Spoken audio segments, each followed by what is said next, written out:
look like Kristen. Hello, everyone, and welcome to Whisperbank. Hello, my wonderful players. Hello. So, Are we still alive? No, we are currently live right now. We are on the internet. Are we still alive? Are our characters oh, alive? we'll find out. We'll find out. This whole thing is live? Hi, internet. What's happening? What's going on? Let me out of this box. Rampage, y'all. I'm in a glass case of emotion. Well, welcome everybody. So yeah, we're just a few quick announcements, and then we'll find out if our players are still alive or not. Yes, the players, not their characters, the players themselves. I think so. Yeah. I feel a pulse. All right. So very quickly. First thing I want to do is I want to thank all of you who are watching, everybody who has either followed or subscribed or anything that you've done to support this channel. Thank you so much for all of the support that we actually have reached over 100 Twitch subs here on the channel. So thank you so much for all of the support. I mean, we really love you. We love the support that you're giving us. And again, every time you give us support, it shows us that you're enjoying what we're doing. So we're going to continue to do all of those things. So yeah. So again, I want to thank everybody for that. And again, I would not have any of this kind of support if I wasn't lucky enough to have players who allowed me to actually run games for them, like these amazing people right here. So thank you to my players as well, all of them, not just the ones here, but the ones on my other games too. Thank you, all of you, so much. We're better. We're cooler. Thing. We're limited edition. Themed, like, I love you all. I love you all equally is my dad answer. Sounds like a cop out to me. Oh, come on, Dad.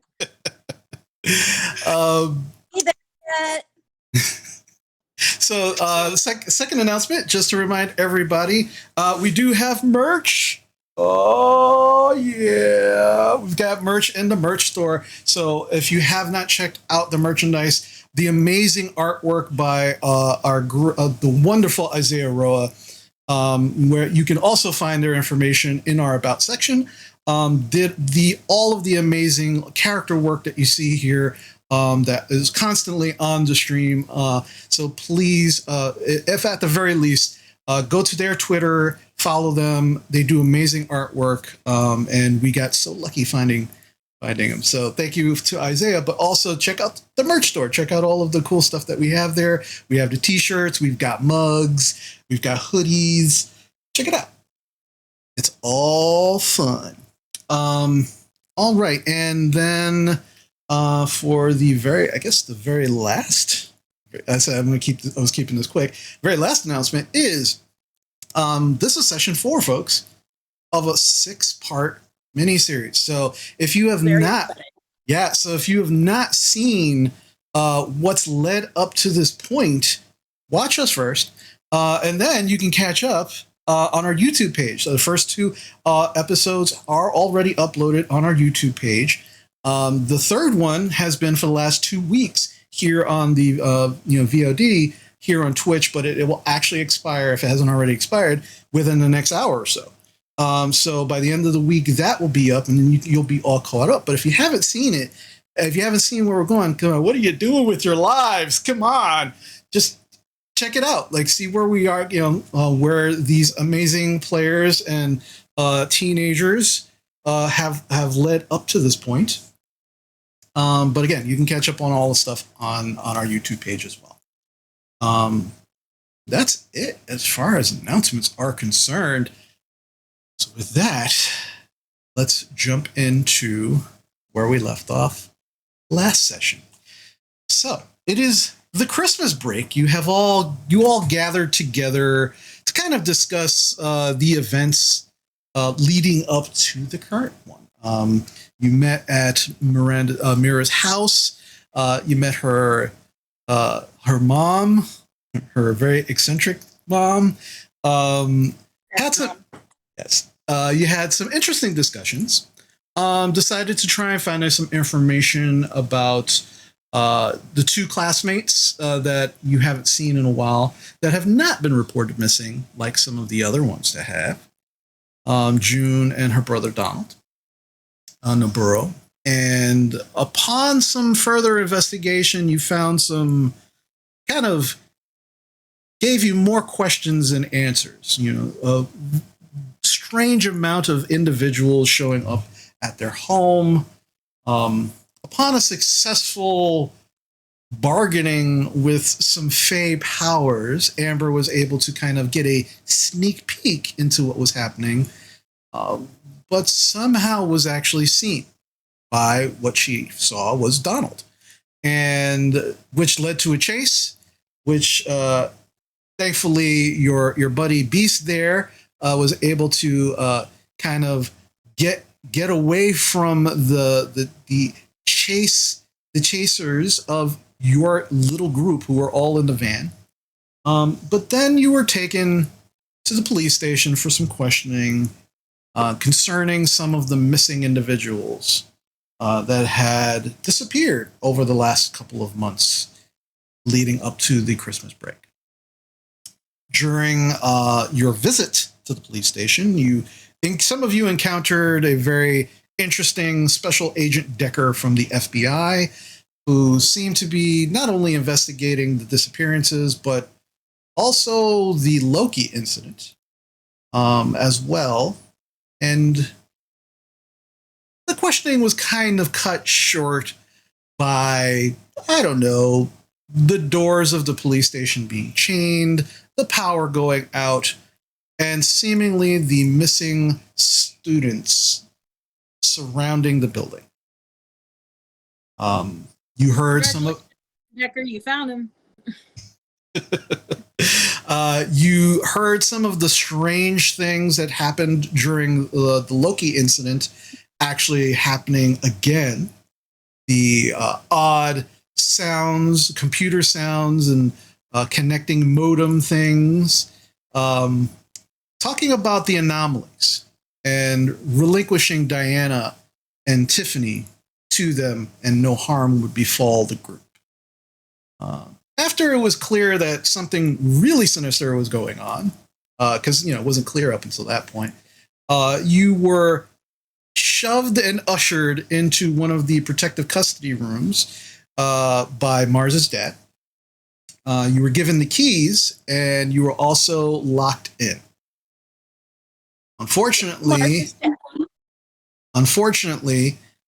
hearing the sounds of what was clearly some kind of fight, guns going off, things breaking, one of the missing individuals, Amber's brother, Logan, made an appearance at the doorway.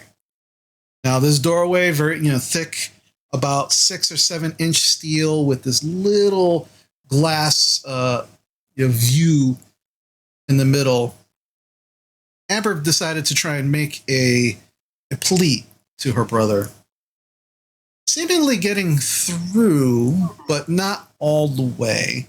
And he then proceeded to bust through the small glass and began to crush her face. It was also determined that Diana had some kind of strange powers bestowed upon her by some kind of entity that kind of wanted Amber.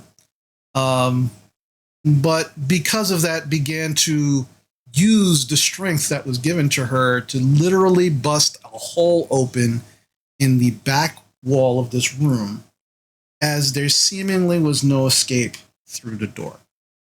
With all of this going on, Mars made the ultimate decision to turn into her darkest self and transformed into a feral, snarling, large werewolf. Was that actually a decision, though? She decided I she feel was going like that wasn't a decision. It was a decision. She had a couple of options, and that was the one she chose. Yeah. She saved Amber's life by severing Logan's arm. The hole now being big enough, the group decided to run through it, especially seeing the gnarly transformation in front of them. Mars then threw Amber through the hole to ensure her safety, but then stood and looked to see if she could find more. She stuck her hand through the little glass, pulled back with some definitely chunks of flesh in her hand. Not entirely sure what the flesh came from, but it was most definitely from Logan. And that is kind of where we are at this moment. So, Amber. I'm sorry, Amber. So, so Amber, Mira, Tiffany, Diana, you are all running through the darkness, the snow lightly falling in the sky, snow crunching under your feet, along with the rest of Mira's band. You watch as you begin to run, and Amber comes flying out of the hole. Thankfully, the snowbank from the recently shoveled snow did cushion her fall, but it was a rather violent shove through that hole. You help her to her feet, and you all begin looking around, trying to see exactly where to go. Immediately outside of the hole, you can see the actual parking lot of the police station, which kind of surrounds the police station in almost a U. So you're on the side of the building. And maybe 50 or 60 feet outside of that area, you can just see what begins to be a wooded area, kind of leading, you're not entirely too sure. And behind you, you can absolutely hear sounds of howling and growling through the hole. What would you like to do? We're going to get to you in a moment, Mars. So don't worry, I haven't forgotten you. So wait. I was just howling. We really need to get out of here for multiple reasons. I think We can't leave Mars, though. Tiffany is already booking it to the woods. Tiffany, what do you think? Tiffany? Diana's gonna grab Amber by the arm and like try to drag her after Tiffany. Okay. Tiffany, Yeah. she's probably gonna be coming after us anyways, so. Yeah, and Tiffany, as one of the first people to actually start running, you can see that Beast, Brett, and Kira are all with you. Like they're kind of running with you, and they're kind of motioning for Mira to come on.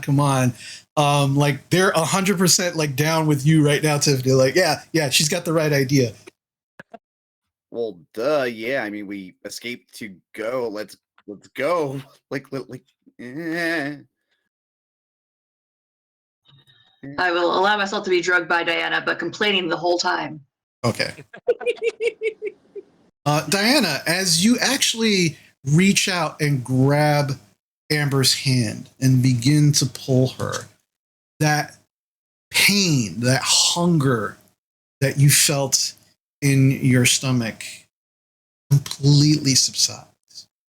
And you feel this rush of energy. And it feels like pleasure. It feels like warmth. It is a fulfilling energy that you feel as you're grabbing her arm, pulling her. And as you're all kind of running, anybody who happens to kind of like, I'm imagining that as you're running, you're also kind of like looking behind you, making sure, you're not being followed or chased.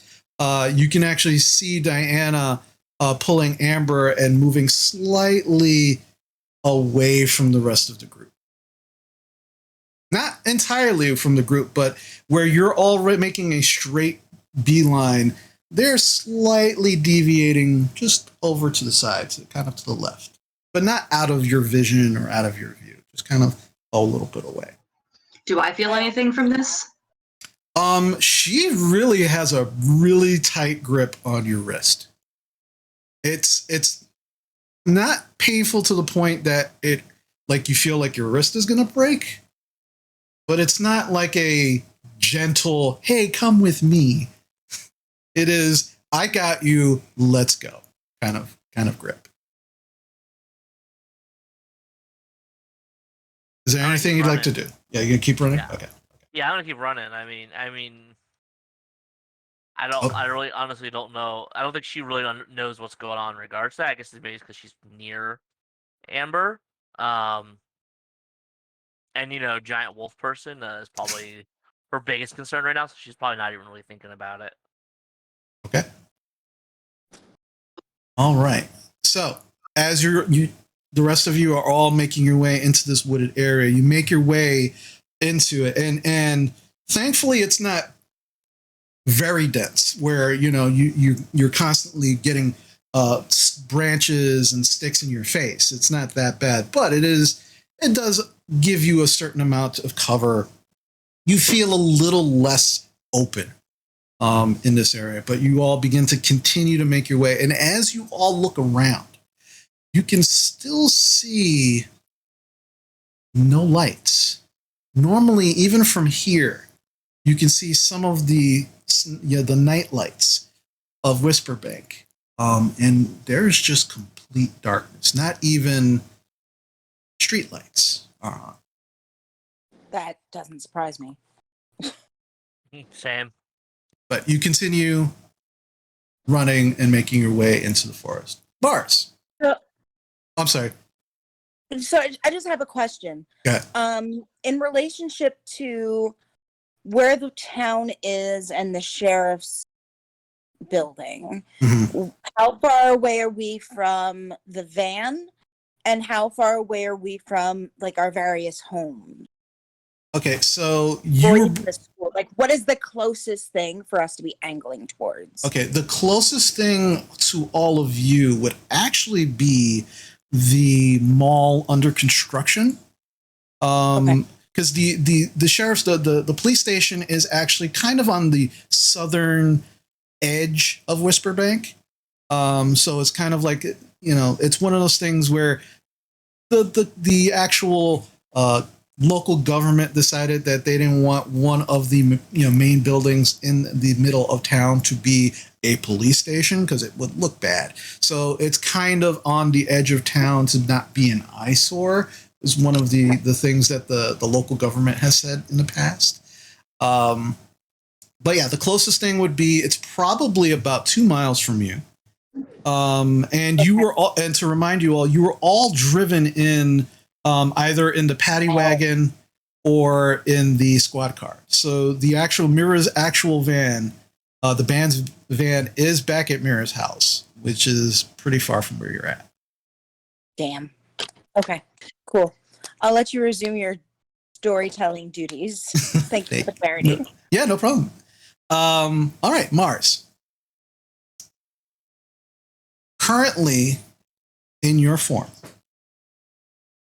you can think, you can reason, but your instincts, your overwhelming need, whatever that need would be, anything that gets in your way needs to be destroyed. This is currently your state. So, standing in this room, you can see that there are already dents from the previous attempts of Logan to get in through this door. They were unsuccessful. And there are keys laying on the ground in front of you after your transformation. However, your fingers are elongated into these massive claws at this point. You do have some options. What would you like to do?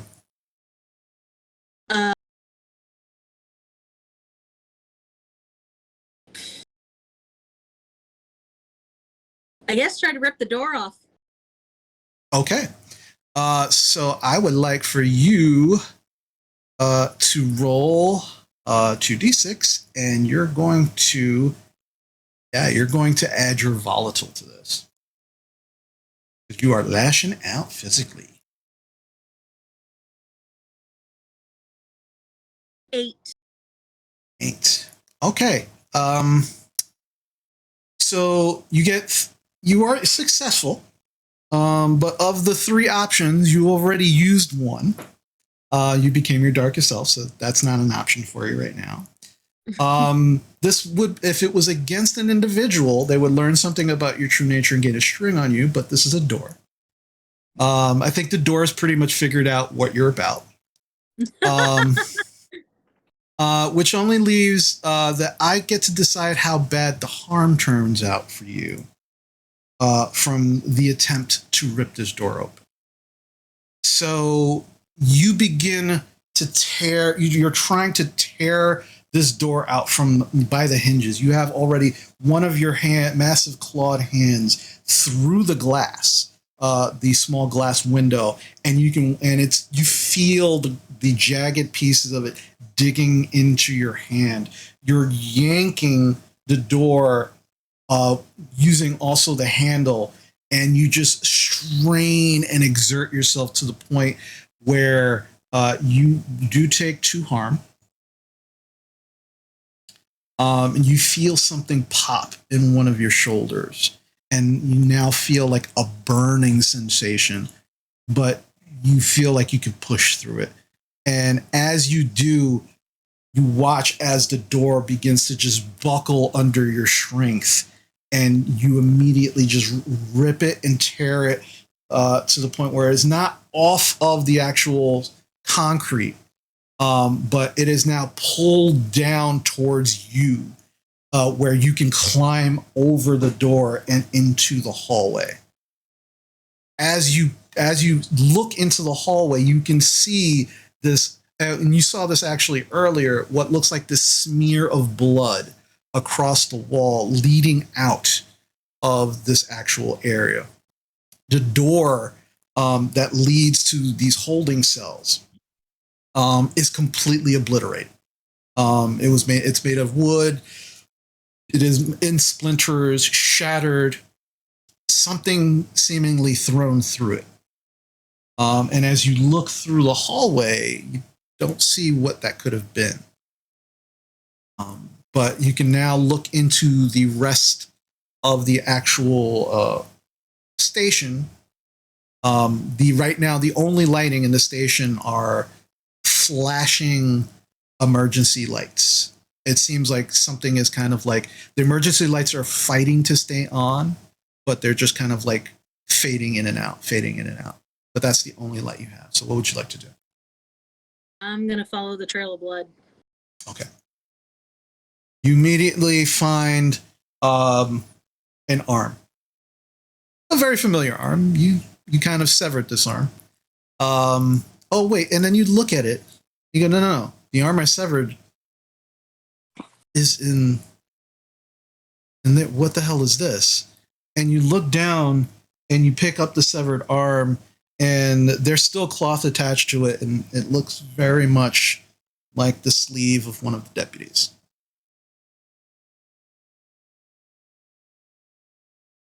You continue to make your way through, and as you're kind of looking, it is a mess.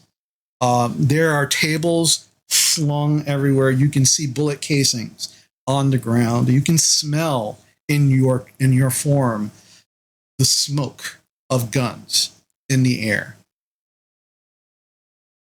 And as you begin to make your way through, and you do find what looks like a number of different areas where someone was hurt, blood was spilled. Outside of that one arm, you don't find anyone. You don't find the ones that came in or were surrounding the building. You don't see your father or anyone else. Everyone in this building is gone.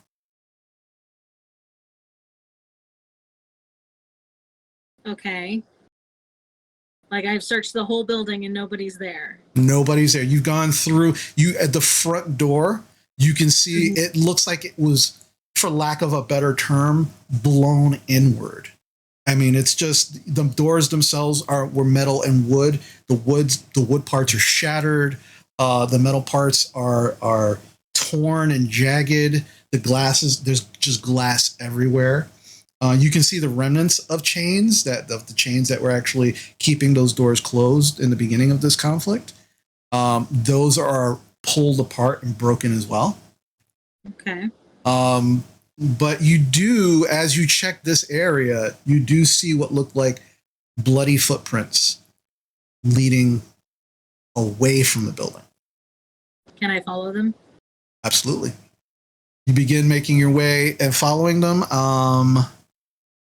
And as you do, you come to the area where the paddy wagon that brought most of you in was parked, and it is gone. And that's where the bloody footprint trails end. But you also see what looks like a small trail of blood, not bloody footprints, just a small trail of blood leading off to the right. And because the snow is falling, you can see that there was some kind of large vehicle here that just recently left as well. Okay. So I know I'm in werewolf form. Does that mean I can smell things? Do you have that ability? I have heightened senses, and I have scent of blood. Add 1 to all rolls against those who have been harmed in this scene already. Yep. Okay. But that's not. So I would say, yeah. Let me see. So in this instance, I will say. Hold on, I just want to double check real quick. I mean, it's dark, so I don't need to hide myself. Yeah. Oh, yeah. No, absolutely. I will say that you're trying to find them. Yeah. So I will say, yeah, roll 2d6 and use your dark. Okay. As you are trying to track them and hunt them using your heightened senses. Okay. I rolled really well. I rolled a 12, but I have a -1, so 11. That's still a success. So my first question though would be, which vehicle are you trying to actually follow? Because it's very clear to you at this point that it's 2 different vehicles. The one with where the bloody footprints ended, and then the other blood trail. I'm gonna try and follow the larger vehicle because that usually means more people. Okay.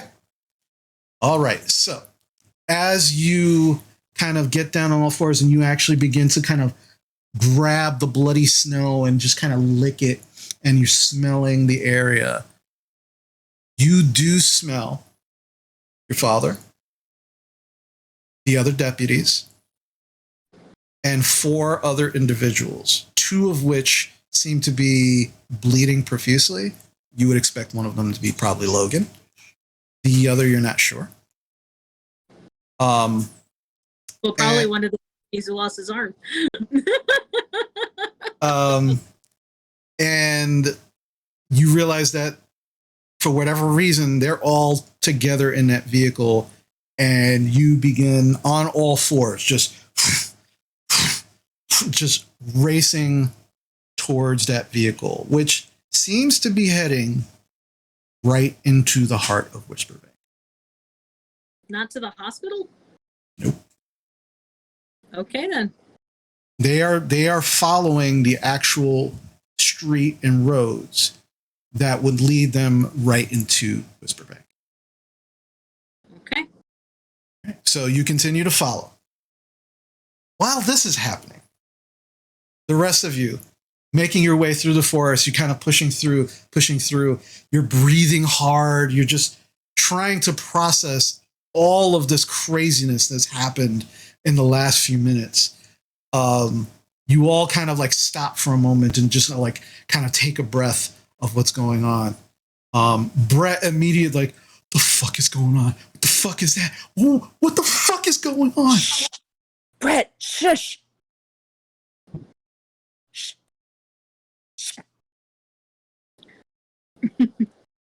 He pulls out a small flask and actually starts drinking. Okay. They can already follow us by our footsteps. Let's just not help them with our sound. She just fucking broke a hole through a wall. And he points to Diana. And he's like, she fucking, what the fuck was that? She just turned into a big monster. What the She's fuck? a werewolf. She's a werewolf, Brett. Oh, let's not attract the werewolf's attention.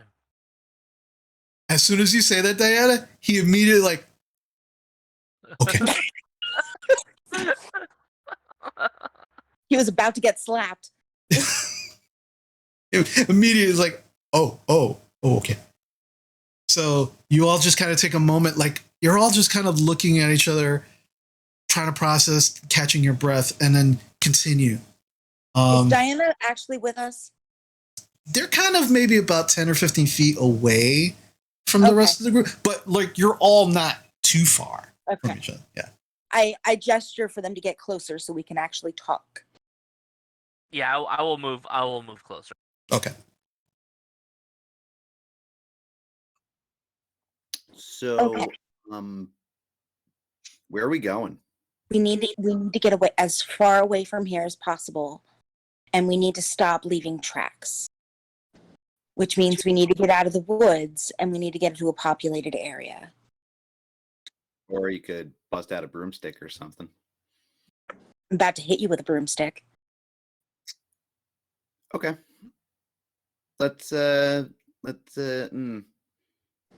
Yeah, anyway, Brett's got the right idea. I'm just going to shut up. Let's just keep moving forward, guys. Let's keep moving forward. Okay. Amber, you probably know the area best. Like, I'm assuming. Yeah. I think the closest thing to the sheriff's office is the mall. Yeah, it's the mall. Town's a bit farther, that way, and I'll gesture and be like, if we keep going forward, we'll eventually hit the mall. Let's get to the mall and maybe we can find some ways to protect ourselves. Find a Anybody payphone. getting like Evil Dead vibes? Just saying. You're not there. You would imagine Mars says in this moment, but unfortunately she's not with you. Well, what kind of stuff can we find at the mall? It's not even done yet. The construction site. Construction site has tools. Maybe a car we can steal. I don't know, but we need to not be in the woods. Ooh, Tiffany talking about stealing stuff. Yeah, Tiffany is talking about stealing stuff when Tiffany's life's in danger. So, get on the train. All right, I call a nail gun if we find one. Okay, cool, great. We also make sure Loki's not tracking us either. Loki? Or not Loki. Oh, just robot people? Yeah, the robot people. I couldn't think what we call the robot people. That's why we need to get out of the woods because we're leaving. She gestures to the ground of their footsteps. Like we're just. Beast raises his hand. Yes, Beast. I'm gonna hotwire a car. Okay, great. Perfect, Beast. Awesome. Why we pay you the big bucks, Beast. Were there any? Do you think that it would make sense to go back to the sheriff's office and get a car there? I'm not going back that way. Okay. I'm just like laying out our options and like. Yes, Mr. Beast. I get paid. Yeah, have we? Damn it! I gotta talk to Jill again. Anyway, assuming Jill's alive. All right, so let's get going. And all this talk about power and robots is giving me ideas. Let's get moving because We are being Yeah. chased by potentially 2 different groups of people. So, 2 different groups of people. well, the werewolf and the robot people. That werewolf is Mars. Yeah. Yeah, but werewolves don't have control of themselves when they transform. Well, How do you know that? You ever see a movie? I mean, Amber, is she able to control herself when she's in this form? She doesn't have 100% control, but I don't think she'd hurt us. Well, let's Okay. not test that, and it's probably safer to assume that she will hurt us. I wouldn't want to I be wrong mean- about that. I don't know. I just look. I'm not an expert on werewolves, so I ain't making any assumptions. But I'm also not gonna not make assumptions. If you see what I'm saying. Anyway, yeah, let's go to the mall. Nail guns, tools, things. Also, considering these are like computer people or something, whatever, and there's no power. Well, at least there's no lights. I don't know. Maybe we should try to Shit, think I of didn't even notice that. some. Yeah, right. Like it's dark as hell. Yeah, it's a little odd. But it's like because computers require power, right? And Yeah. it seems like everything's tied to Penna systems, but they're also messing with the power. So it's like maybe there's a way to not so much shut off their power, or like I don't know, maybe maybe they're shoving batteries down these people's throats. But I don't know, just kind of spitballing here some ideas if we can think of something. Then again, I'm not exactly a battery engineer person or something. Okay. Okay, so let's push forward. Let's be as fast as we can. Amber's already walking. And we're walking. And All we're right. walking. Amber, Yes, and we're Diana. walking. Amber right. still, Amber, Th- Tiffany still has her bag with all of her notes Mhm. and her baton, her fighting baton. Okay. As you continue to make your way through this wooded area, eventually it begins to open up and clear up, and you can see what looks like a side road. It kind of goes to the left and the right. To the left, you know, definitely if you follow it that way, it'll definitely lead you to a major road. But if you go to the right, it'll actually lead you away from Whisperbank. So if you're making your way to the mall, you begin to make your way to the left. And you start walking down this actual road. And it's not a paved road. It seems more like a well-used rough road. It's not, asphalt or anything, just a road. Yes, Tiffany. Where is the abandoned mining town? That would be way outside of Whisperbank, so that would be to the right of the road. How far? Ooh, maybe about 15 to 20 miles from where Okay, you that's are. not an option. Cool. Okay. Was hoping because there's no power there. So you begin to make your way down this road, and not too soon after you begin walking down this road, you actually begin to hear what sounds like a car. And it sounds like it's actually making its way towards you, but its headlights are not on. Everyone Oh. hide. Yeah. Yeah, In the bushes. hiding. Go. Definitely hiding. Yeah, bushes, dirt, hiding. Yes. Is All right. the road snow covered yet?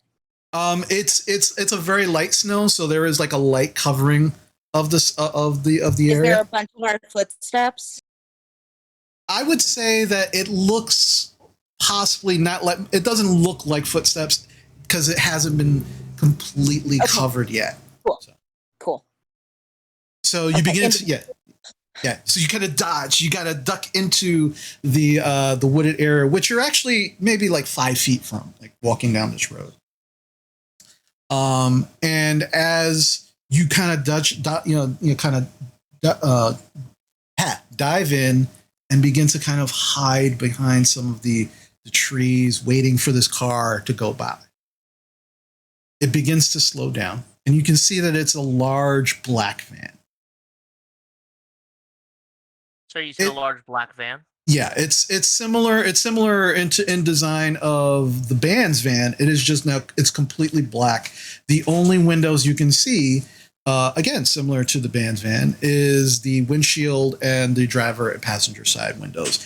Other than that, there's no other windows to this van, and there is a side door.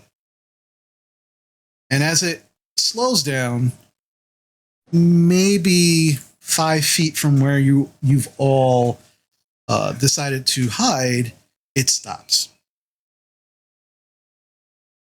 And you hear it get put into park.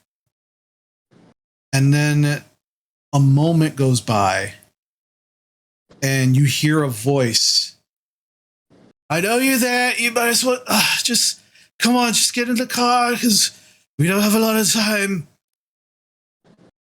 And you kind of recognize the voice, but you're not entirely sure. It sounds a little odd.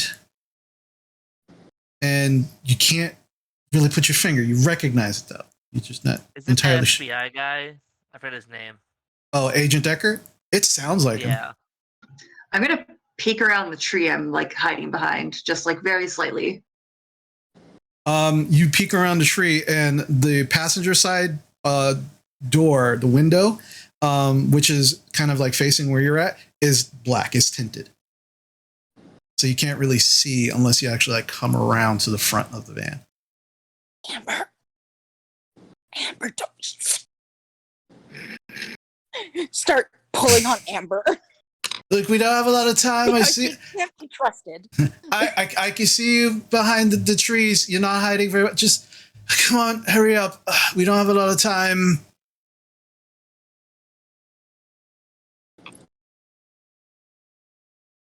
You hear the door open. And then it closes.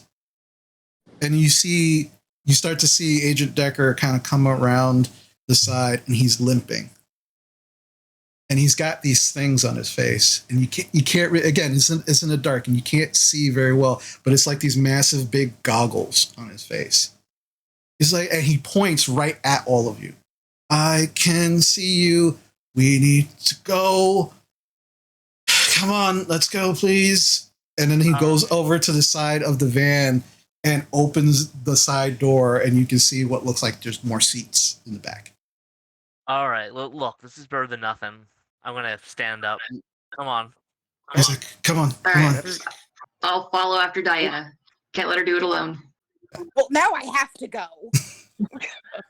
Wait, what? Why do you need us? I mean, where are you going? We're going back. Look, wherever we're going, I don't know this place very well, so you're gonna have to tell me where I can go. Take care of this. And he kind of points to himself, and you can see like there is like a number of cuts under his where under the goggles are, and blood. And one of his arms looked like it's just hanging limp, and there's like blood just kind of dripping from his hand, just steadily onto the ground. And he's like, I don't have a lot of time with my training. I've got like an hour at best before I completely bleed out. So we need to go. Tiffany? All right, my boy Beast can drive if you need him. Quick question. Did Decker's accent change, or did Chris lose track of Decker's voice? No, his accent changed. Okay, cool. Thank you. Yeah. Making sure. Hmm? But how did you survive? I'll explain when we get in the van, but you got to tell me where we're going so I can take care of this. It's fun. It's gone. Let's go. Let's go. Please. And Tiffany threatens him with her baton. What? it's like, all right, whatever. Just get in the car, please. Just get in the van. And I'm driving. Okay, he looks at you like very closely, Mira. It's my van. We're going. Come on.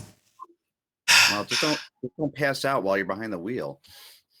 And you can now very clearly see as you're getting the van and you're talking to him, he's wearing these big ass night vision goggles.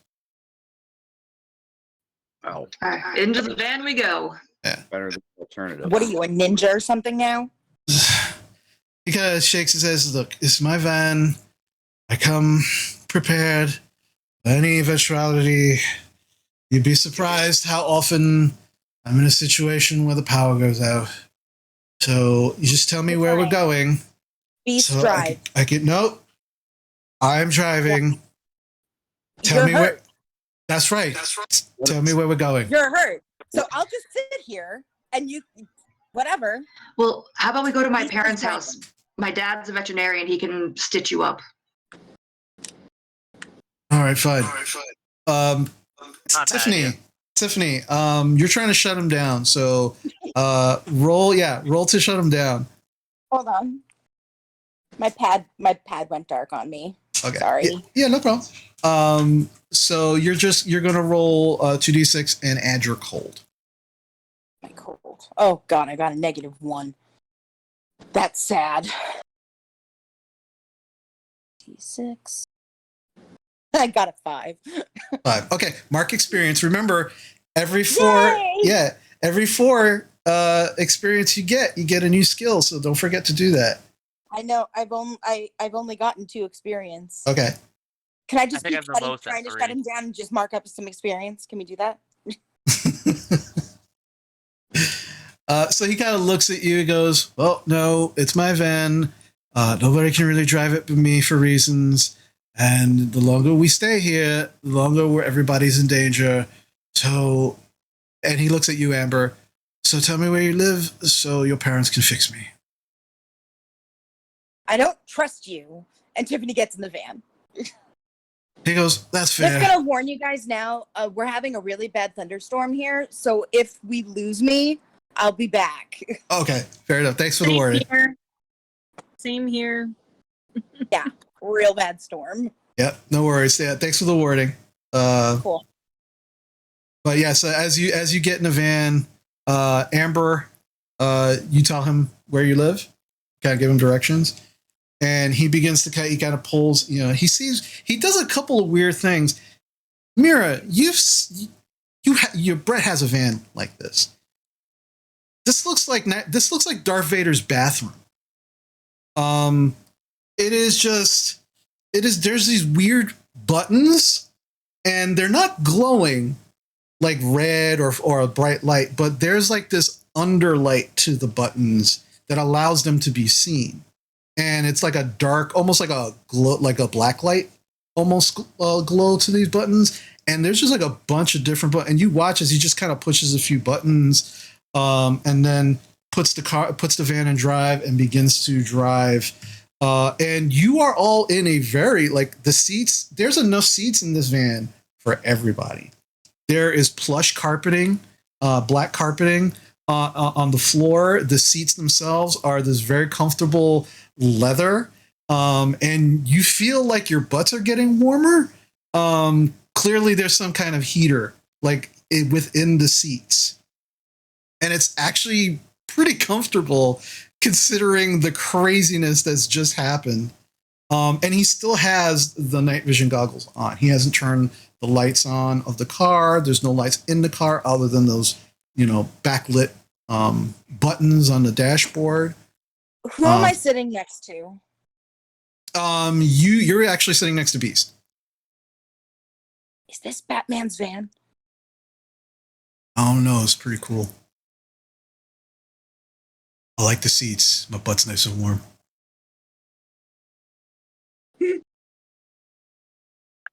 Hell yeah.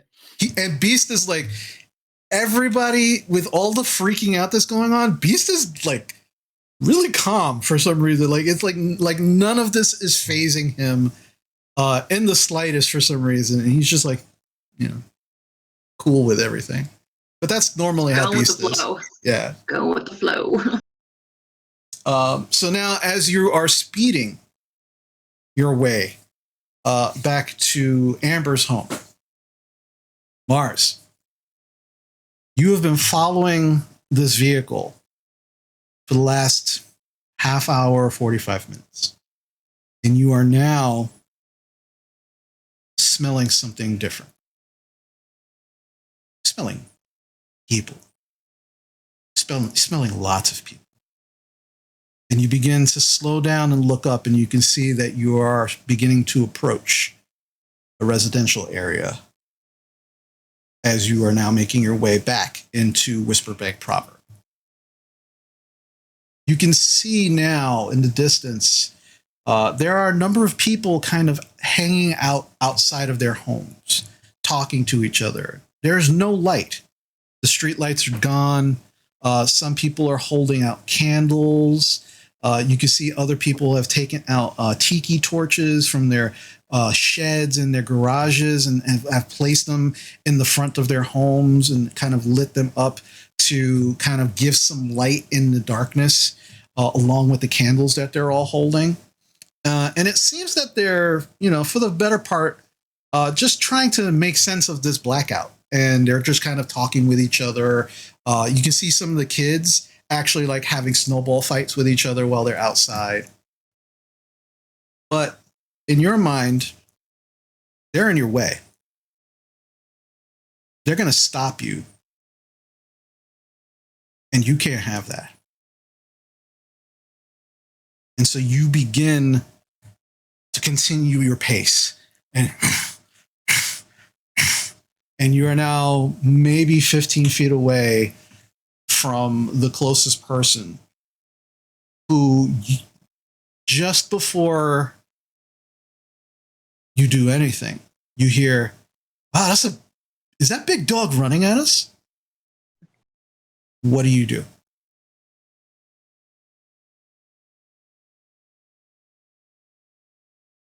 I would say that there's probably an internal battle of I gotta keep moving and also remembering, being a kid and having issues.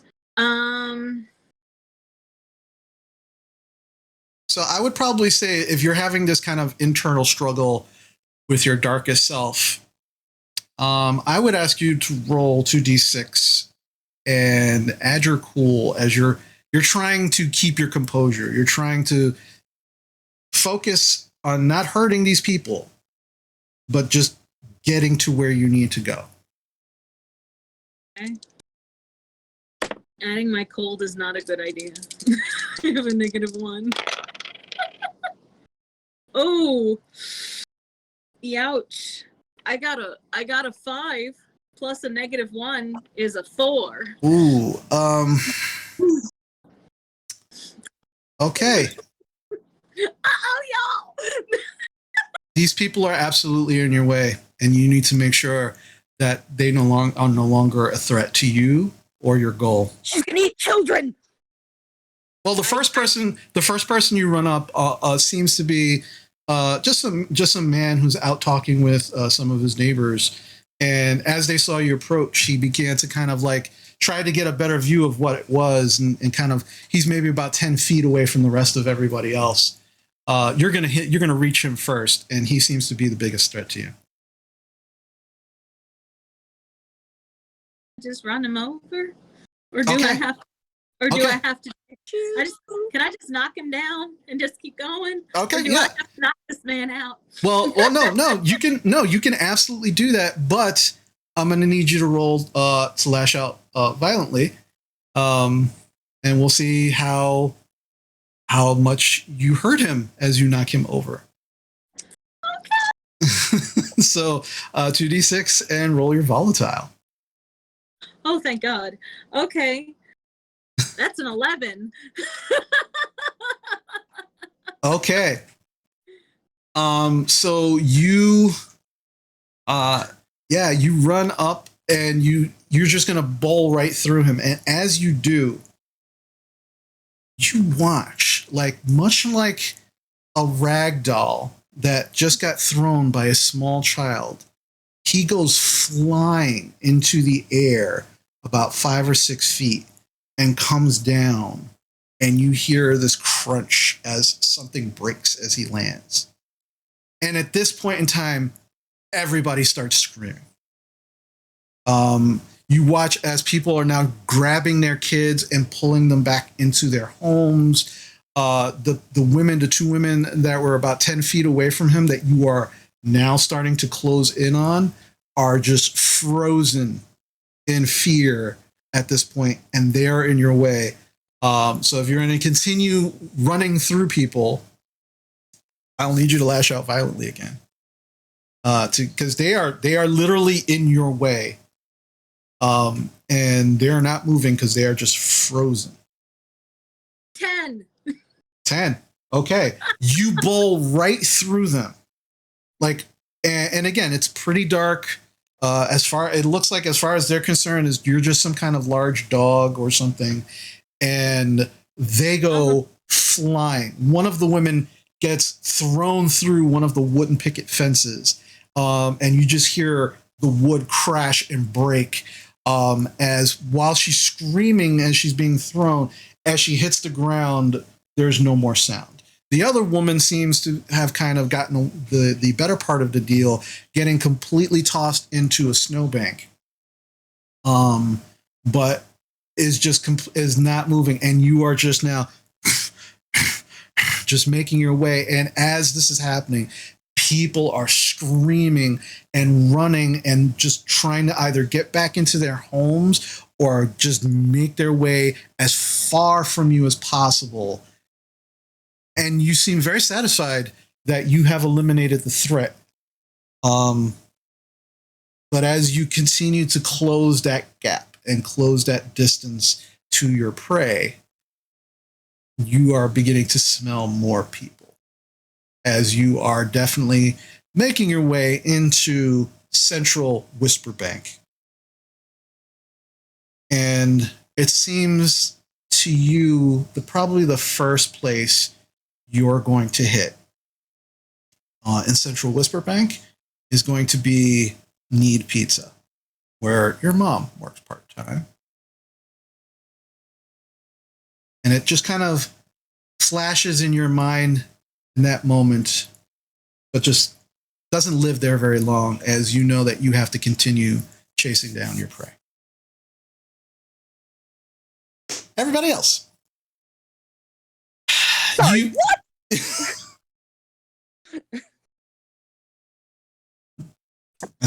There's consequences when you're your darkest self.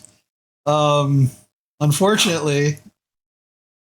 So the rest of you are making your way towards Amber's house. Amber, you are sitting in the passenger seat at this point, kind of directing Agent Decker to where you live. And you can see like his arm, it's his right arm that is just kind of like dangling, and he's driving with the left. And you can see like the blood is just being soaked up by the carpet. But his hand is just completely bloody. Like you can't even see the skin on his hand. And he's just continuing to drive, listening to all of your directions. And you're all just kind of sitting there, and he is currently talking with all of you, answering as many questions as he possibly can during this time. So that kind of leaves it open for you, if you'd like, to have a conversation with him while he's driving to Amber's house. So how did you get away? Well, they kind of missed me, apparently. He kind of looks down. He kind of like motions to the limp arm. Thought they got me, but when they turned their back to pick up one of the deputies, I ran as fast as I could. What happened to your voice? Tiffany high fives Amber. He kind of clears his throat. He goes, well, when you're undercover and working particular positions like I do, you don't always start with, who you are. This is my actual voice. But as I said, the easiest answer is I'm undercover. You had my undercover voice. Why are you undercover? Well, particularly to deal with the situation that we find ourselves in currently. And what exactly is the situation that we've discovered ourselves in? Because you clearly know stuff. We clearly don't. And I think it's time you tell us what's going on. Well, consider, and he kind of like pauses for a moment, and you're just kind of like, he's just kind of continuing to drive for like a good minute or two, just in silence.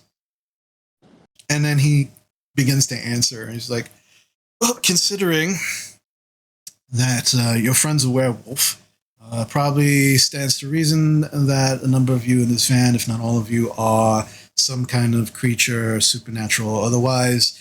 And that's kind of the situation we find ourselves in, where... What do you think this is? Like Tales from the Crypt? Come on. He pauses again. Like I told your friend, my nose is a finely tuned bullshit detector. And doesn't matter how much you protest, it doesn't matter how much you throw attitude at me, I can tell when people lie. Which has led me into various situations that most people would not believe. And considering that the howling and the screaming and the growling that I heard as I was running, I don't even know what those children are anymore, because they're not the missing children anymore. But considering that definitely something else. Yes, considering that one of them came back from where you were, missing an arm and a big hole in his chest, and still walking, that one of you did that. And since Miss Kiaya is not there with you, I probably have to assume it was her. That probably would account for a terrible attitude as well. They're still in there, though. They're still there. Something's controlling them. That gentleman that you said walked away. They had weird, like, computer, like, glitchy eyes, like static. And when I talked to Logan, he was still there. He still knew who I was, even for a brief moment. Logan, that's your brother, isn't it? The one that's now missing an arm, yes. He kind of nods and continues. And it's really odd because he's got these big goggles on. He's not looking at any of you, obviously. He's like looking at the road. And he's just kind of like nodding and as he's talking. And it's really odd. You can see like the shards of glass. There's shards of glass kind of almost still stuck in his face and just cuts kind of bleeding down his face. And he just he pauses again. He's like, so listen, I get called in for the weirdest shit. And by weird, I mean exactly what's going on now. Well, you're certainly no David Duchovny. I really hate that show. And he just keeps driving. I like it. I mean, I think the meta plot's a little in depth, but The show is it's just pure bollocks. It's just oh, come listen. on, it's great. Like I'm almost sure like the guy who smokes the cigarettes all the time. I wonder if he's Mulder's father. I mean, I kind of really can't wait to find out. He just sighs and sure then they'll continues explain driving. everything. He just sighs and continues driving. So, my question, I mean, you can tell what everyone's car is if there's something. So does that mean you're something too? Are you like these guys? He sighs again, but it's a different sigh than being exasperated by Diana's fandom of the X-Files. It's more of like he's decided something and he's kind of resigned to it, unfortunately. And then he begins, no, I don't know what those things are. This is honestly the first time, but they do the things that they said I am familiar with. When they said that the anomalies must be cleansed, I've heard that before. and that does not bode well for this town at all. So Why? What do you mean? I've been trying to track down when I first got the case, and he at this point he like kind of swerves, still driving, and he's driving fast. Like he's not driving slow. This is not a slow excursion by any means. But he's swerving, and he's still driving fairly well. But you can tell that he's kind of compensating for the snow, and the roads are now getting slicker. And he's like, when I first took this case on about 20 years ago, I thought I thought I was tracking down what seemed to be either a mass murder cult or just a group of serial killers that decided that they were going to work together. Like, it was very odd, but again, as I said, that's kind of why I get called in for things, is because I'm good at what I do, and I can detect bullshit. So I can always get to the truth of most things. And that's... And he kind of pauses. He's like, if I'm not whatever all of you are, if that's what you're thinking, I'm just a person, but for some reason, I've been able to always detect when someone's lying to me. I'm like for lack of a better term, I've been called a human lie detector before. But that's really useful, especially in my line of work. But as I delved into this case more and more, and I got called in for different things, different states, different parts of the world, I realized that this was much bigger than what I initially thought it was. And to put a very fine point on it, you're dealing with an organization that hunts people like you and your friend, Miss Kiaya. So they hunt supernaturals? They hunt them, they exterminate them, and if they think that what they called them anomalies, and if they think that what they feel is the sickness has spread too far, a lot of innocent people die. And they really have their hands in most things. So not many people know that I exist, who I really am, and that I'm actually here. What do you mean by who you really are? I'm what's kind of called a cleaner. I get called by all types of world government agencies to take care of things. So you're not actually FBI? Oh, I'm everything because I have the authority of all of these agencies. You're too young; you wouldn't understand. And he just continues, continues driving. It's like, regardless, we need to find your friends. We need to get your family safe. Probably get them out of the town. Because usually what's next is the purging. So but I don't know what those things were that came into the station. That's new.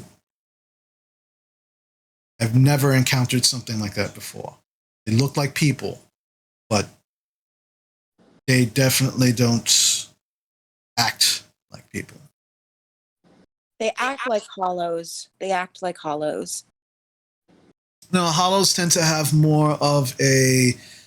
they still have control over themselves, and while they have a kind of neutral demeanor, hollows definitely don't... they don't work for hunters. So these are actual hunters. They seem to be working with the hunters. If not, I don't know what they are. You mean the mind controlled ones? Yeah, the ones that came into the station. Whatever they are. They're obviously So working you with know the what's hunters. behind- Did you ever find out what exactly was behind them? Like, No. I mean, all I've been doing is basically putting a Band-Aid on a severed arm all these years. I have not been able, I'm only one person. I did have a team when I first started. They're all dead. Oh, that's reassuring. I wonder if that's what was going on at the Nobuo's place. The whole Yeah. big gathering of people. I was about to I mean, say the that guys have to. we found that lead. That maybe. So, is your name Decker? Should we keep calling you Decker? Just keep calling me Decker. It's just easier that way. All right. So, yeah, I don't know. Before all the cops got us to talk to you, we did a little sleuthing of our own, some Scooby Doo action, and found a house that is registered to some classmates of ours who have been missing but not reported missing. So we thought that was weird.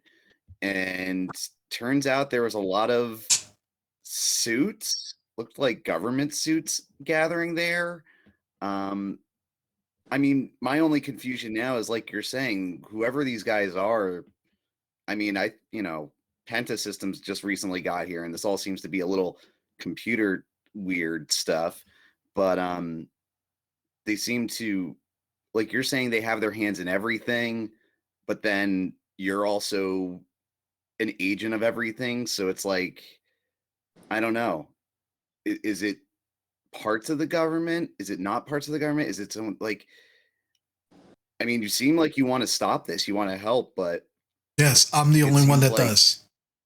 And my Well, undercover, that's my undercover persona that you met earlier is a strange, Weasley, incompetent person that works for these governments. They don't know who I really am and what I'm trying to do. They just send me to strange things and hope that I'd probably either solve it or get myself killed. They have no idea what I'm trying to do. What are you trying to do? Stop these fucking hunters. Why do you care? Because innocent people are getting hurt.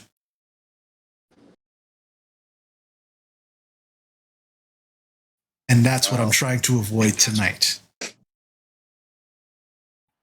right, let's get you then I patched guess- up. I mean, that's very reassuring that we're considered innocent people. Say, oh, I'm not talking about you. If they can't capture you, and they can't kill all of the anomalies, they kill the anomalies, they kill their families, they kill anyone who's come in contact with the anomalies and their families. That's what I mean. But you're also not hunting. But I don't care about you as long as you don't do anything to hurt anyone. These are killers. These are murderers, and they deserve to be brought to justice. There is no justice for them other than their deaths. If these are actual hunters, like one drops, the rest and more show up. Like it's like a Hydra. well, if it's a Hydra, then you just have to find the source of it. If we can stop the source of it, we can stop the hunter, or we can stop the drones. I mean, they seem the biggest threat. What's a Hydra? It's like a dragon kind of has like multi-lit heads. If you cut one off, like two more grow. Is that some more D&D stuff? They don't teach you It's Greek probably more like mythology Greek in school. mythology. It's Greek mythology. It's I swear, the American I educational don't system is terrible. Right? I mean, no, I mean, the also, American. Oh my god. Well, I I mean- mean, you do have a product of that system sitting in your car, so I guess that speaks for itself. All right, so Okay. I wonder if So- Pegasus are real. Oh, jeez. So they're actual hunters. Amber, how many did you see? A lot. At least 30. And 30? that's just who we've seen. And that Oh, at the doesn't include place. the missing kids. So it's like at least 30 of whoever's running the show, and the kids are just, I don't know, being Vessels. used. Because, yeah, there's really young kids in there, too. Well, yeah, I mean, some of them are our age. They were just almost, they were seniors. There were elementary school students in the house that I was in. What, that they were taking in there? It was, I think there might have been many hunters, if that's what that gathering was.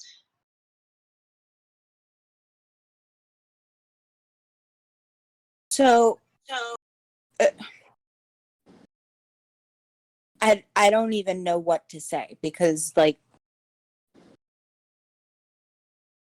this is the thing that has caused my family to move here. Like this, Salem, the Spanish Inquisition, that's all based on hunters.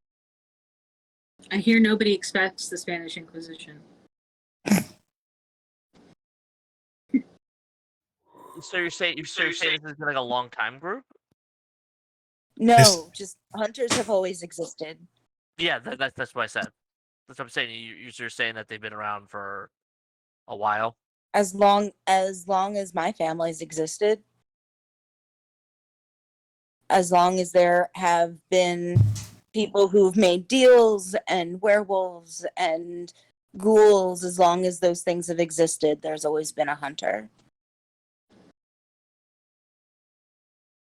And Tiffany, as you're saying this and you're talking about this, you start realizing that the journal that your gram gave you from your great grandmother, who talks about someone named Hunter giving her all of this information, you realize that that Hunter was not a name. It was probably a hunter.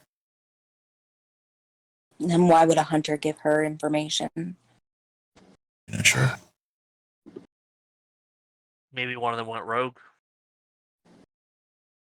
Oh, I said that aloud. I'm sorry. Oh yeah, sorry. As you kind of come to that realization, you all feel the van come to a stop. And Agent Decker kind of puts it in park and he goes, "Is this your house?" And he points to your house, Amber. Yes, this is my house. You can see that your family is outside on the lawn. Your parents have put out like 2 lawn chairs. Your brothers and sisters are playing with Michelangelo, your dog. And some of them are just kind of like trying to make little snowballs. It's not like heavy snowfall, but they're trying to make little snowballs and kind of throwing it at each other as you kind of pull up. Question. Yes. Is Michelangelo named after the painter or the Ninja Turtle? The Ninja Turtle. Awesome. Good answer. Better answer would have been Leonardo, but that's besides the point. I mean, cowabunga, dude. Just saying. So as you all begin to kind of, funnel out of this van,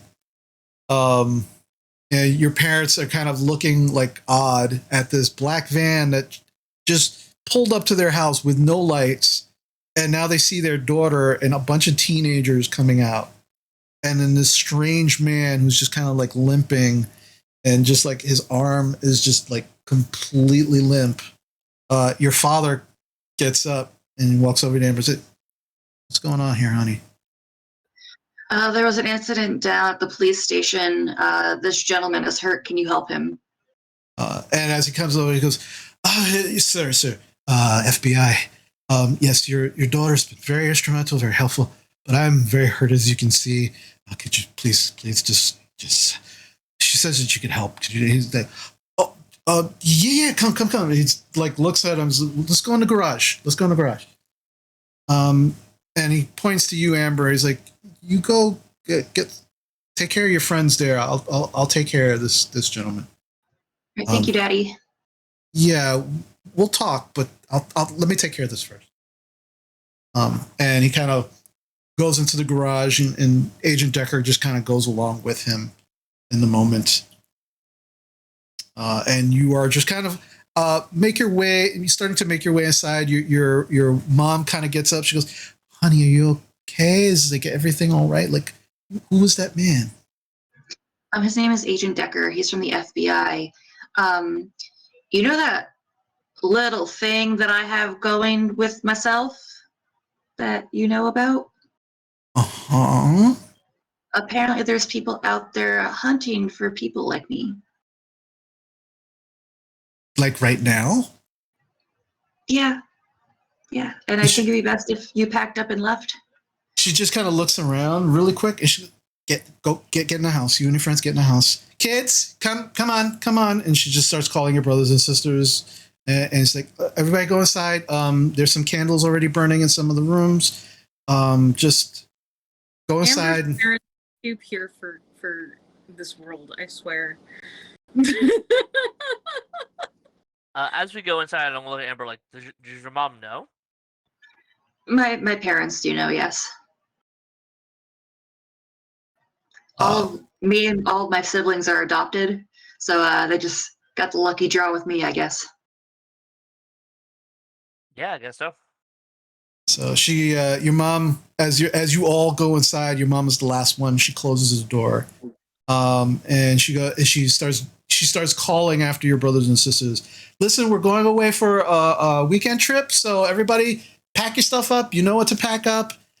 Just nice quick weekend bag, and we're gonna have a good time. We're gonna have some fun, but just go to your rooms and go ahead, go. And she kind of looks at you, Amber. She's like, you and your friends can just wait here in the living room.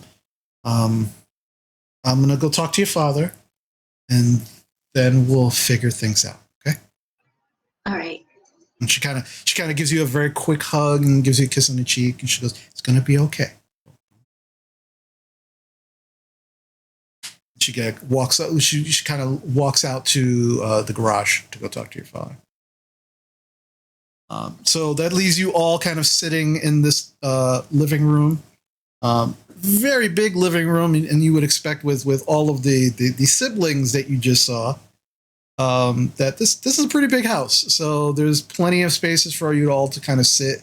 There is like a TV at the far end of the room, but there's no power. There's nothing. I mean, it's just eerily quiet at this moment. And you're all just kind of sitting there, kind of staring at each other, trying to soak in the moment. And there's a giant sectional couch and a bunch of cushy chairs. Tiffany just kind of sinks into the couch and just Yeah, Diana's no sarcasm, no, just quiet. Yeah, I'm gonna throw blankets on everyone. Yeah, I'm gonna definitely find a nice big comfy chair. So as you're kind of sitting there for the moment, and Beast is just kind of like has his arms folded, and he's not even sitting down. He's just kind of like hanging by the wall. Brett and Kira just kind of like they're kind of whispering to each other, but making sure they're as close to Mira as possible. They still seem pretty freaked out by everything. And they're also very clearly just kind of every now and then staring at Diana, and then making sure that they are as far away from Diana as possible. Who, the little kids? Oh, no. Brett and Kira. Oh. Yeah. Why Brett and Kira? Oh, because I punched the wall open. Yeah. They all saw you do that. Yeah, no, I just remember. As you're sitting there, you kind of hear like this staticky sound. And as you're all trying to figure out where the sound is coming from, you see that it's coming from the TV. Like, oh, the power must be coming back on. And you kind of look around and power is not coming on. There's no power to anything. Tiffany? Tiffany hops up off the couch and pulls the plug out of the wall. Okay. Pull the plug out of the No. Yeah. Pull the plug out of the wall. And then she starts pulling everything, all plugs, out of walls. Okay. Yeah, I'm gonna try to help him. Yeah. Yeah, you pull the plug out of the wall and immediately the static stops. And you begin kind of pulling plugs out of, there's like lights and stuff like that. You just kind of lamps, yep. Clock radio. Yeah, the stereo. Mm-hmm. And as you're kind of very satisfied with, okay, whatever the hell that was, it's not happening. Immediately, the TV flashes on, and Tiffany screams. Damn it! and it's a like 24-inch TV. It's a pretty big TV, for the time, right? And it's one of those big, massive like TVs. Yeah, it's a box TV, and all you can see on the screen is just static, just snow, and you can just hear the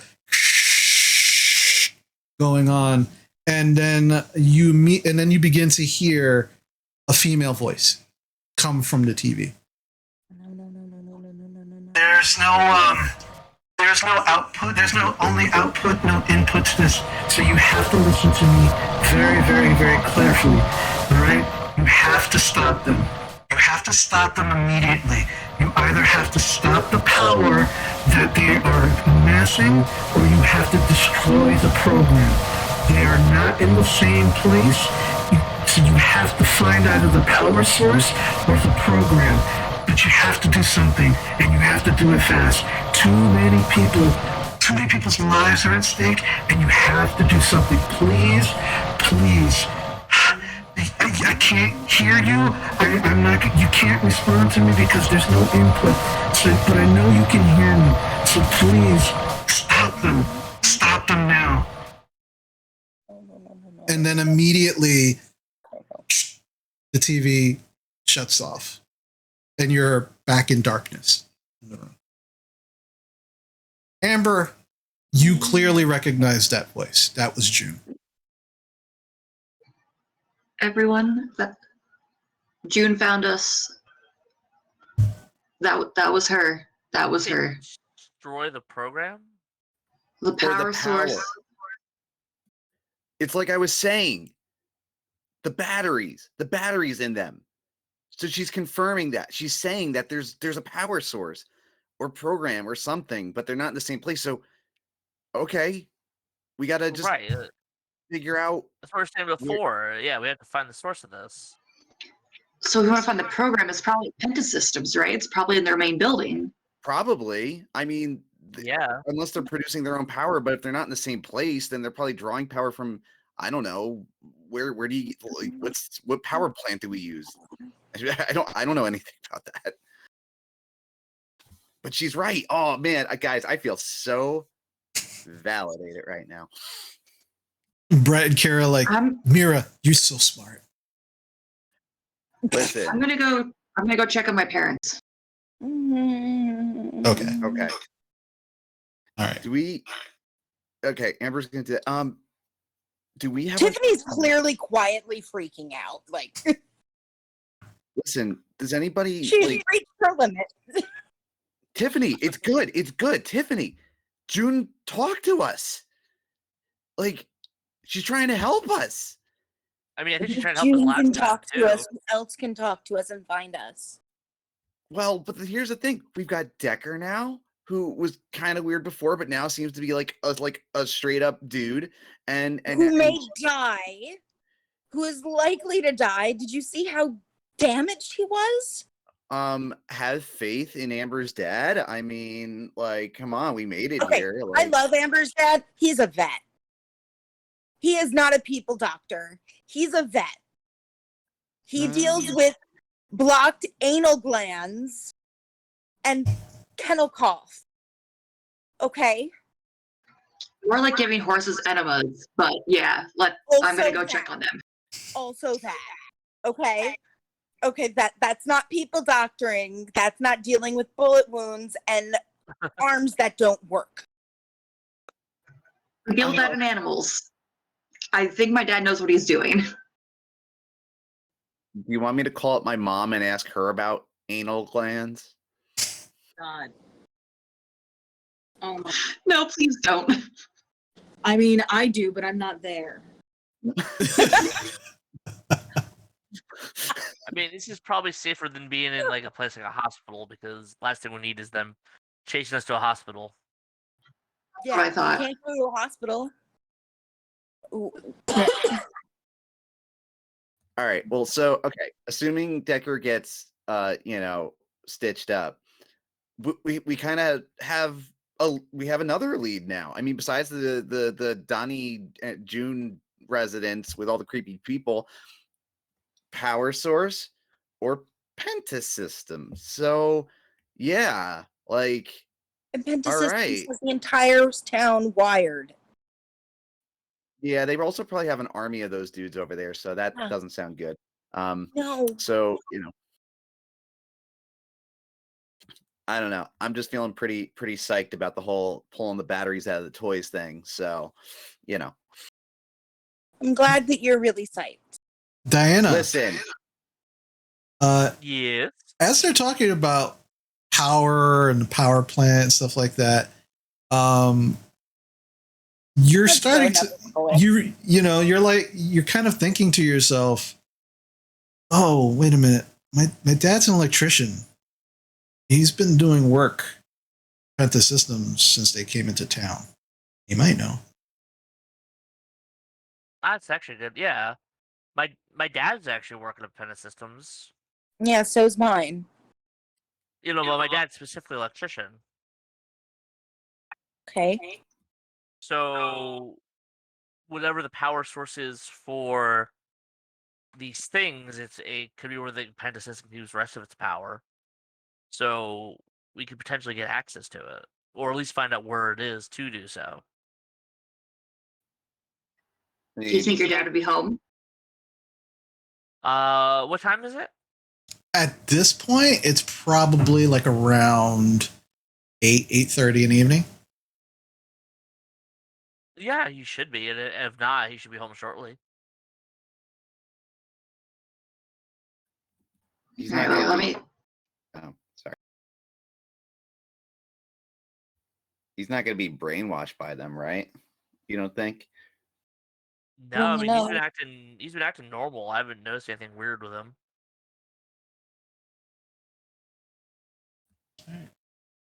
So while you're all having that discussion, Mars, you are continuing your trek into the heart of Whisperbank.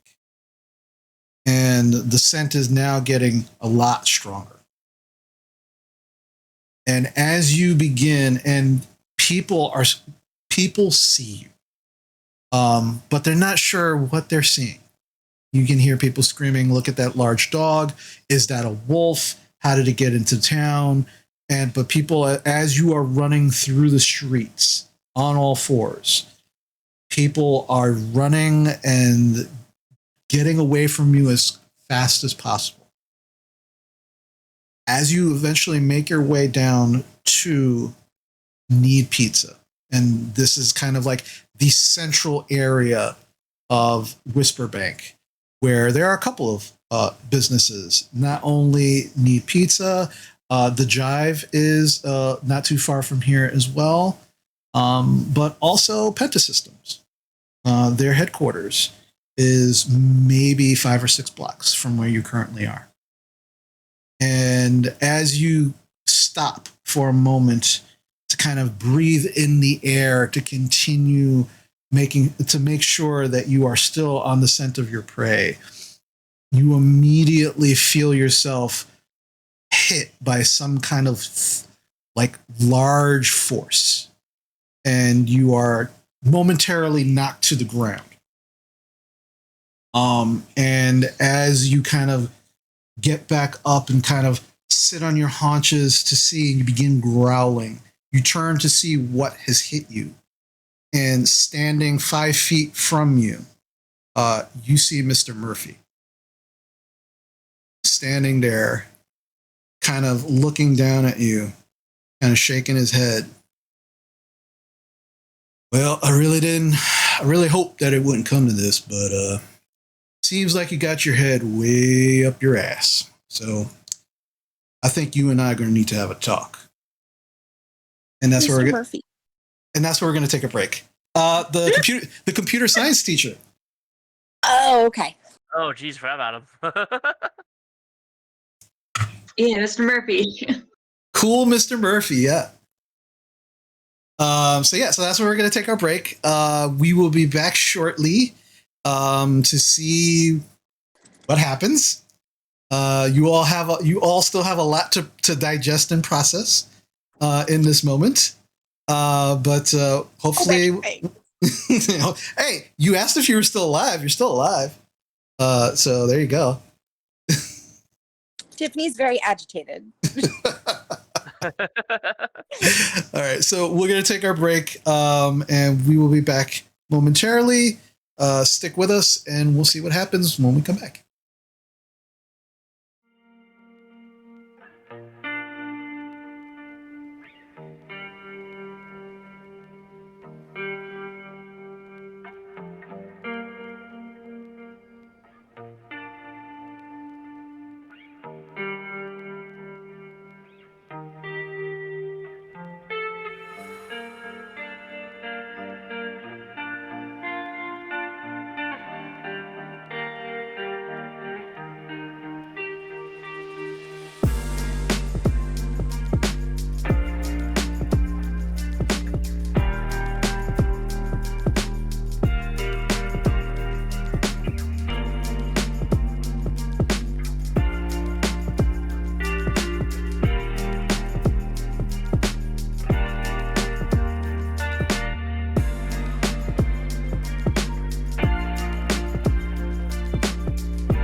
And we are back. All right. So, when we left off break, Mars, you were knocked off of your pursuit, seemingly by Mr. Murphy, the computer science teacher, who came out of nowhere and just kind of knocked you to the ground. You are kind of staring at him and kind of lowly growling.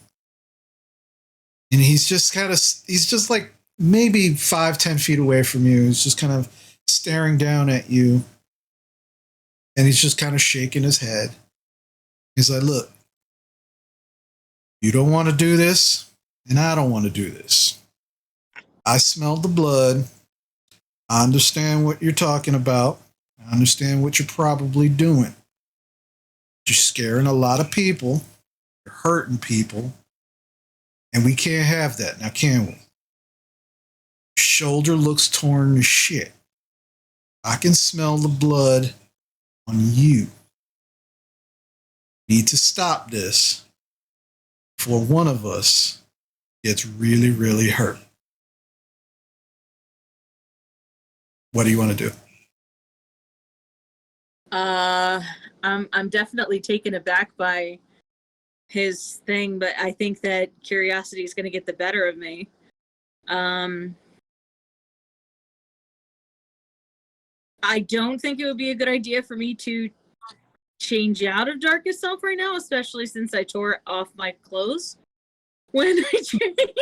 Well, it would actually be a little difficult for you to do that. So let's actually talk about that for a minute. So once you turn into your darkest self, there are each individual has different ways in which they can actually come out of it. For you in particular, the only way you can change out of your darkest self is you escape your darkest self when you wound someone you really care about, or the sun rises, whichever happens first. So, yeah. So currently, while you're kind of thinking about it and maybe even trying to will it just slightly so you're less bestial, you find that you're unable to.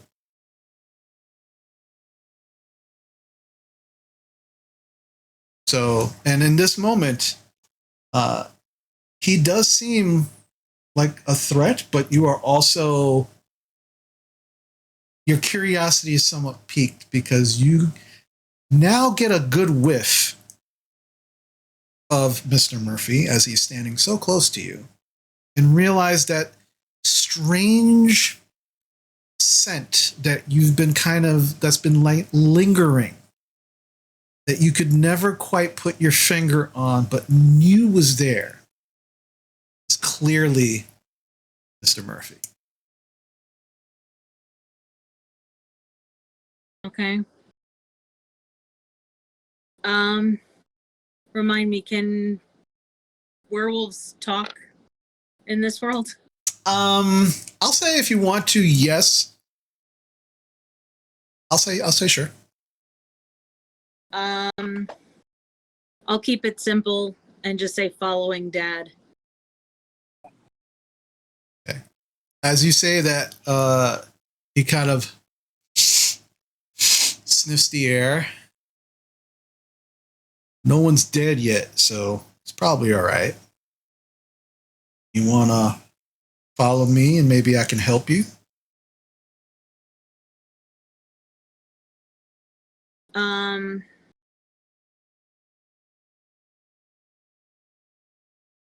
That's a really difficult decision to make. Because she really wants to make sure that her dad's okay. He's just staring at you, and you can see that he's kind of like not just staring, looking at you. He's really kind of sensing the conflict that you seem to be having in this moment. And he said, listen, you got a lot of people out here that are scared and they don't know what you are yet. We could probably get this under wraps. I can help you find your dad, get him back for you. But you keep this up, you might hurt him by hurting yourself in the long run. And you are, at least seems to be, pretty hurt right now. So why don't you come with me? We won't go far. Stay kind of in the area, but out of everybody's sight. And we'll talk. I'll try to help you best I can. She'll follow him. Right.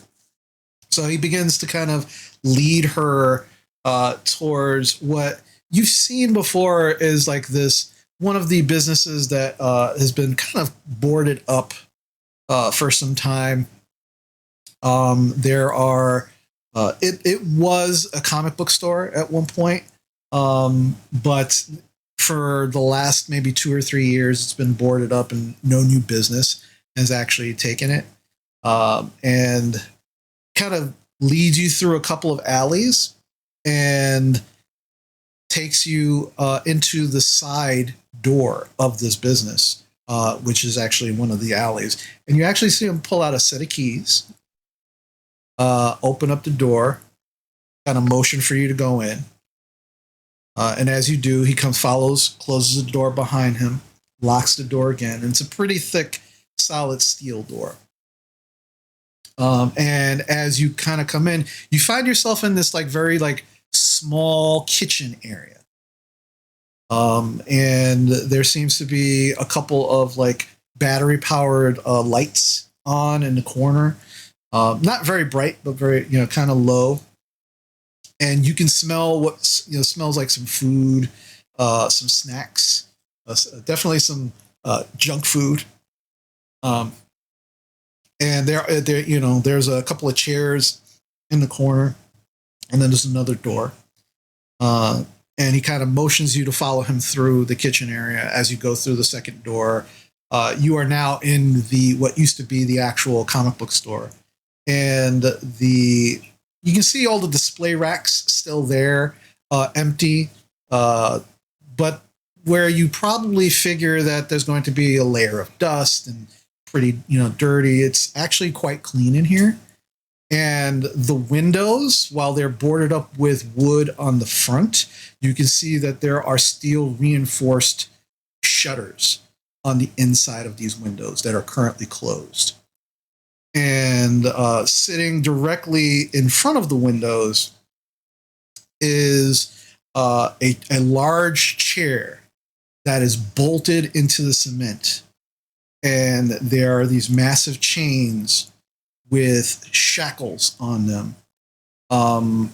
Two that are right by the legs, and then two on the sides of the chairs where it, looks like it could be for the arms.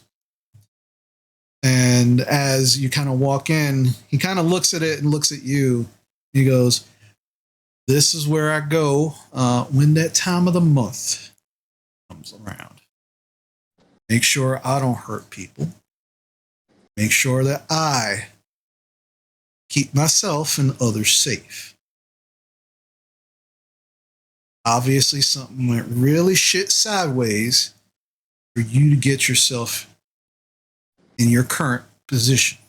Obviously, it has to do with your dad. And obviously, if you're chasing him down, I'm assuming someone took him. Am I close?"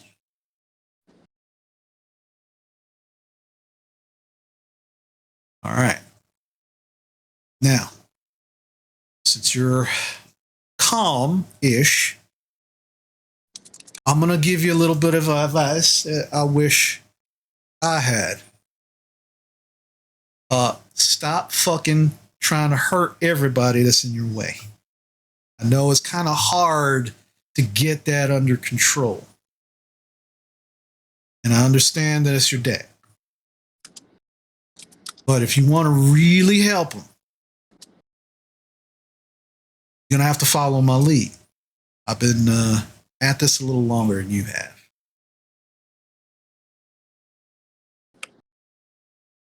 Sound good? All right. So, what I'd like for you to do is I want you to sit tight. Help yourself to the food that's there. I got a couple of raw steaks in the fridge. I'll help you out. All right.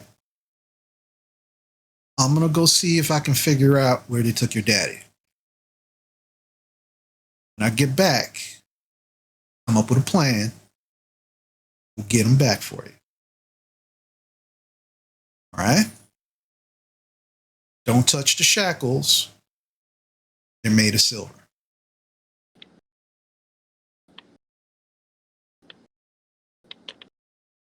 And he kind of... She'll point to her ripped up shoulder and kind of try to stretch it and wince. Yeah. He's like, yeah, the steak should help, but hold on a second.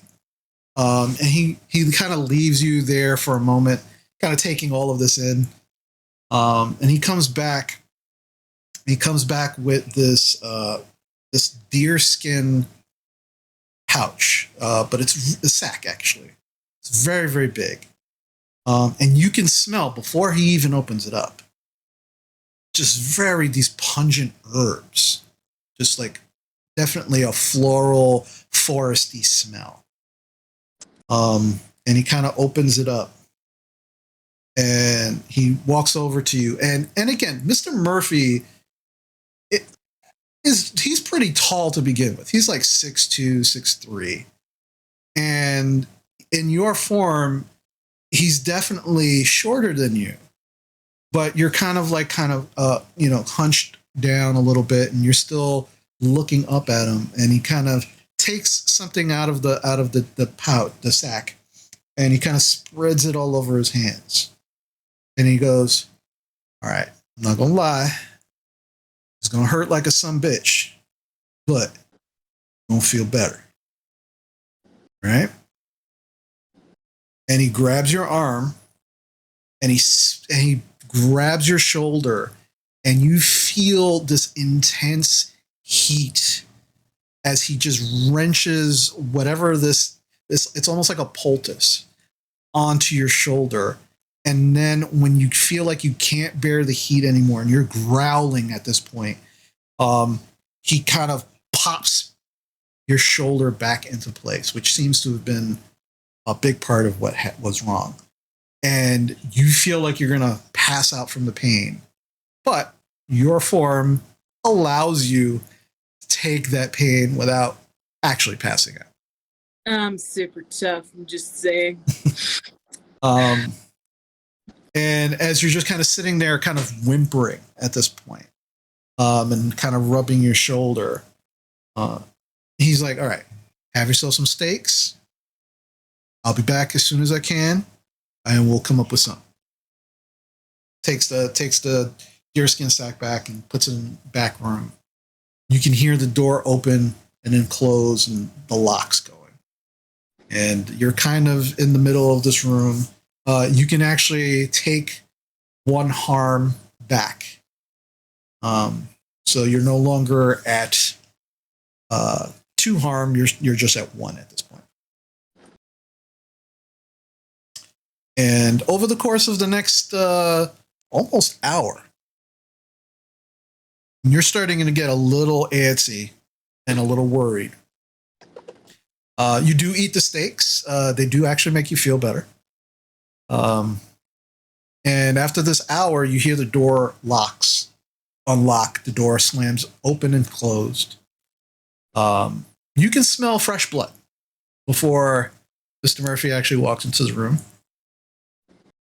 And as he does, he was wearing his usual jeans, kind of ripped up in the knees a little bit, Converse, a white shirt, a white t-shirt, and his kind of plaid overshirt over it.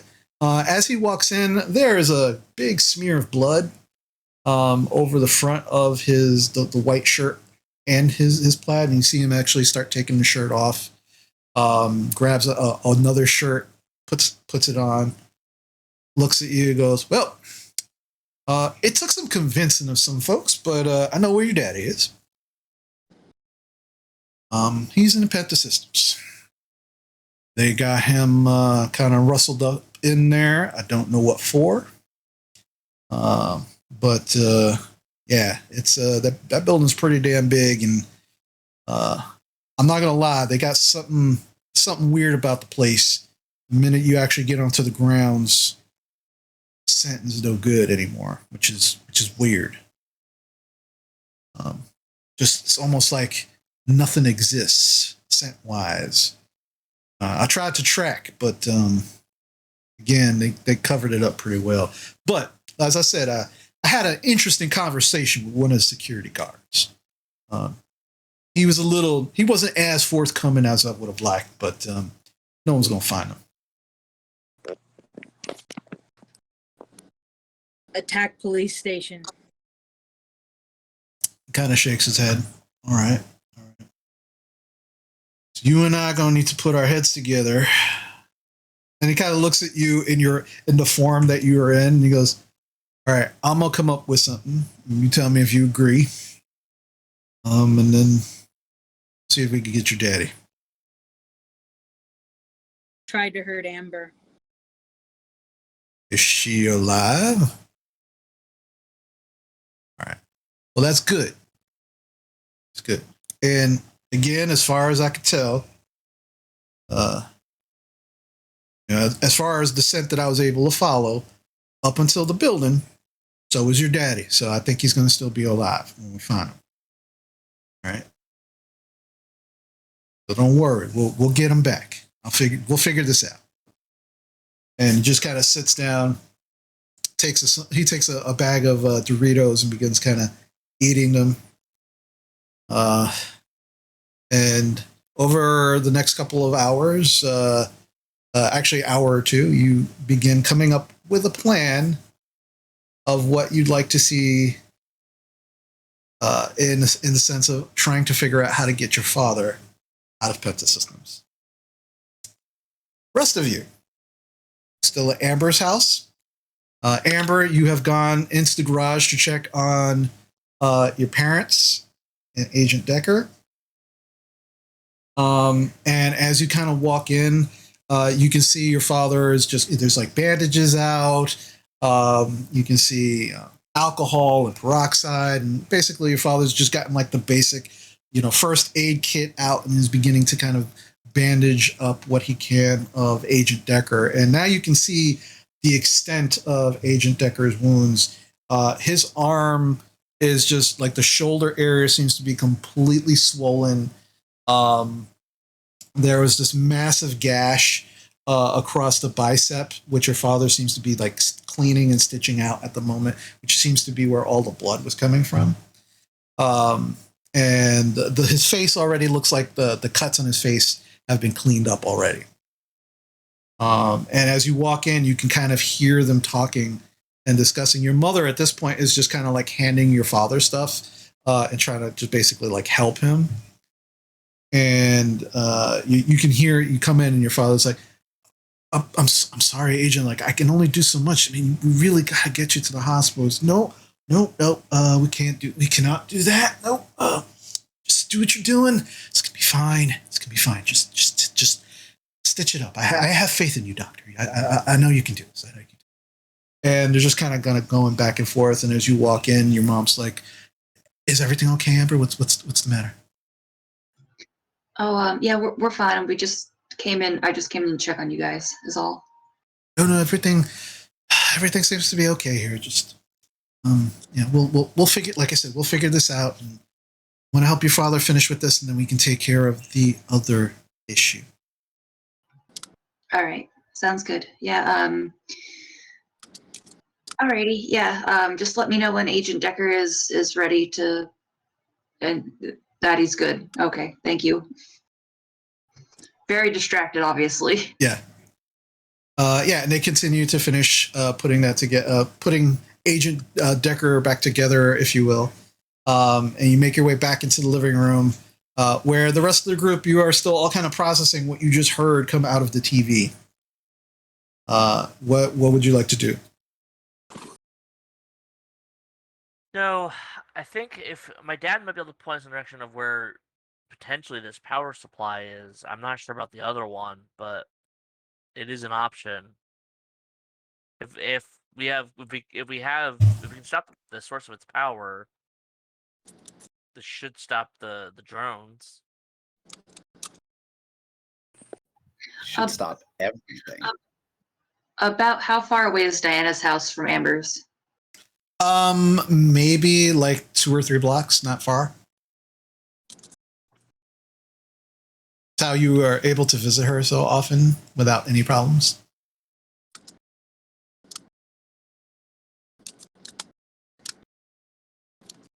So what's the plan? Okay. So Diana, I guess we should go pay your father a visit. See if he'd be willing to give us some, juicy tales about some power stuff when it comes to Penta systems. I mean, I can just call him. No phones. We have landlines. They work when there's no power. No phones. Yeah.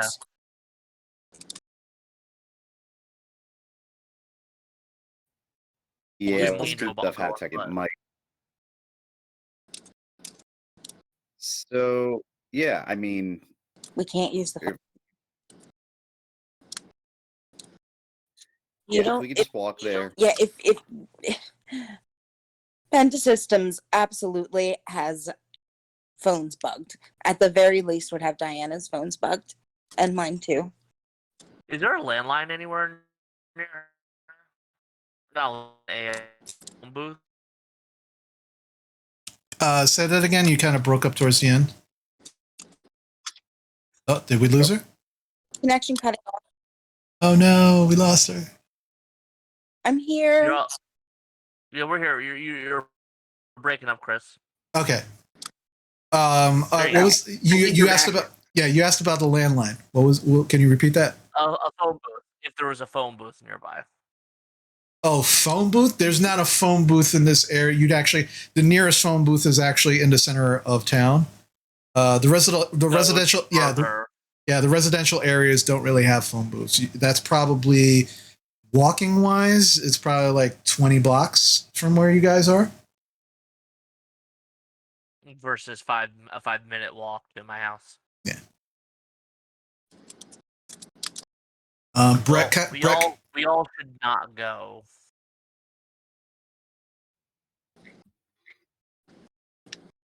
So I mean, obviously you're gonna go, but like, so what? The rest of us should just chill here? Like, what?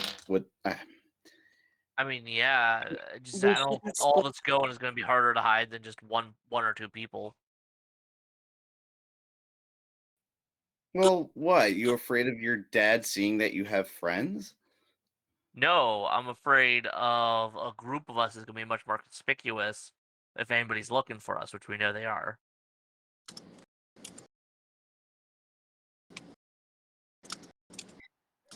All right, Well, Diana and Tiffany, why don't you guys go to Diana's house? I don't That's- think we should leave right now. Okay, well, we They're got to the do something. two- We can't just sit here. I know. Well, then we all go.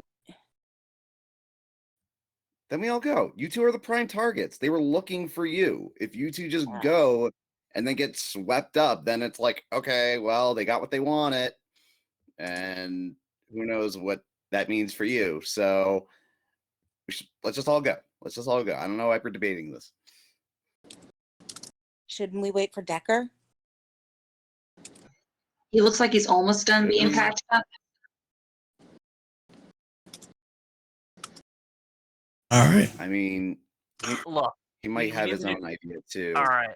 Look, I'm gonna start heading out now. Then I'm gonna try to get there. Diana, are you crazy? We can't just sit here and do nothing. Yeah, but going alone is stupid. Take the Fae with you. Take the Fae. Take it with you. You hear in your head, Diana. Diana will wait patiently for him to finish. So she just starts talking, and she stops for a second, like she's like waiting for someone to stop talking. Anyways, as I was saying, me going alone is actually probably safer than a bunch of us going. I mean, if we wait for Decker, he can drive us. I know sitting here is driving us insane, but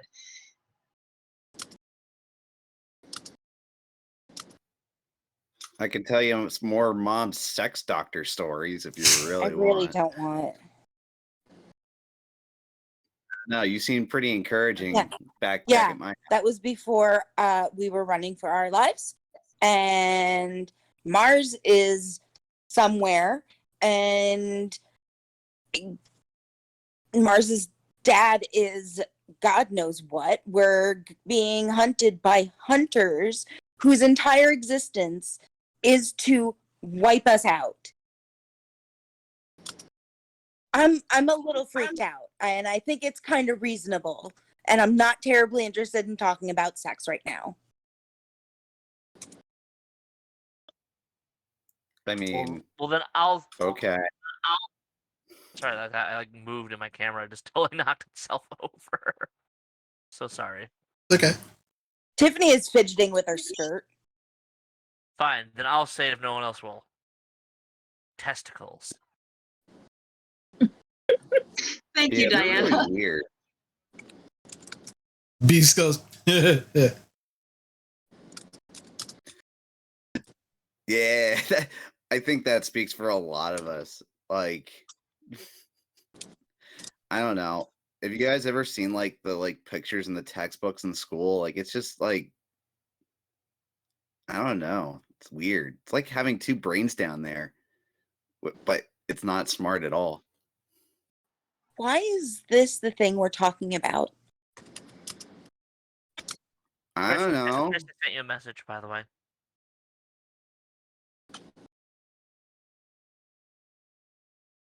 All right.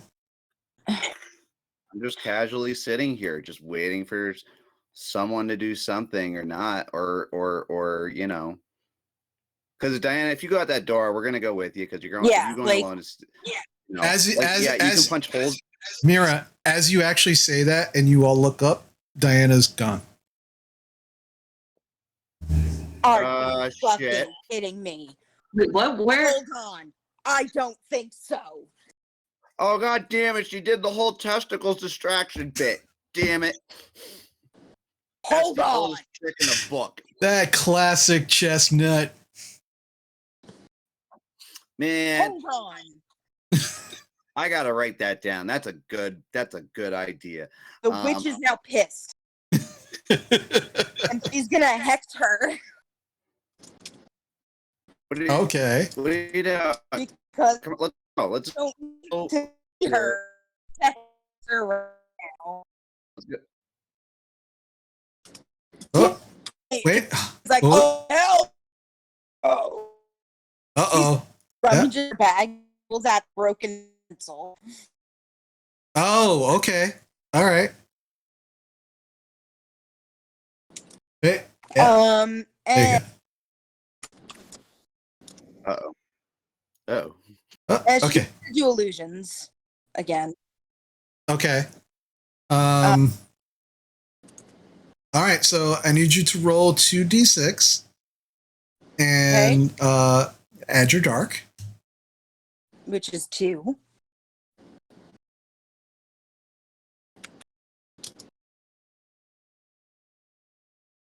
So I got an 8. Okay. It So looks like we're having. Wait, Chris. I think it looks like we may be having some technical issues. okay. Hold on. Can you all still hear me? Yes, now I can. It was cutting in and out and like stalling for a few seconds. Yeah. Oh, okay. All right. I don't know if it's affecting the stream or not, but I wanted to let you know because I didn't think it was just on my end or not. Okay. No. Yeah. No, I was having some All issues. right, too, but I- everything's cleared up. Everything seems to be cleared up. Okay, great. Okay. Cool. Okay. So so what did you get again? I got an 8. An 8. All right.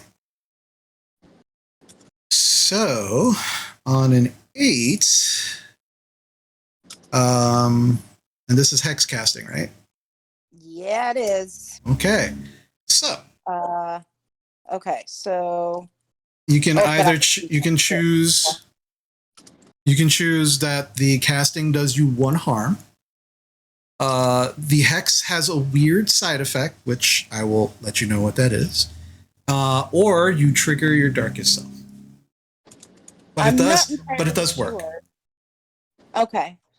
So I'm choosing the thing that scares her the most. I don't know what that is, but I'm gonna let her choose it. Okay.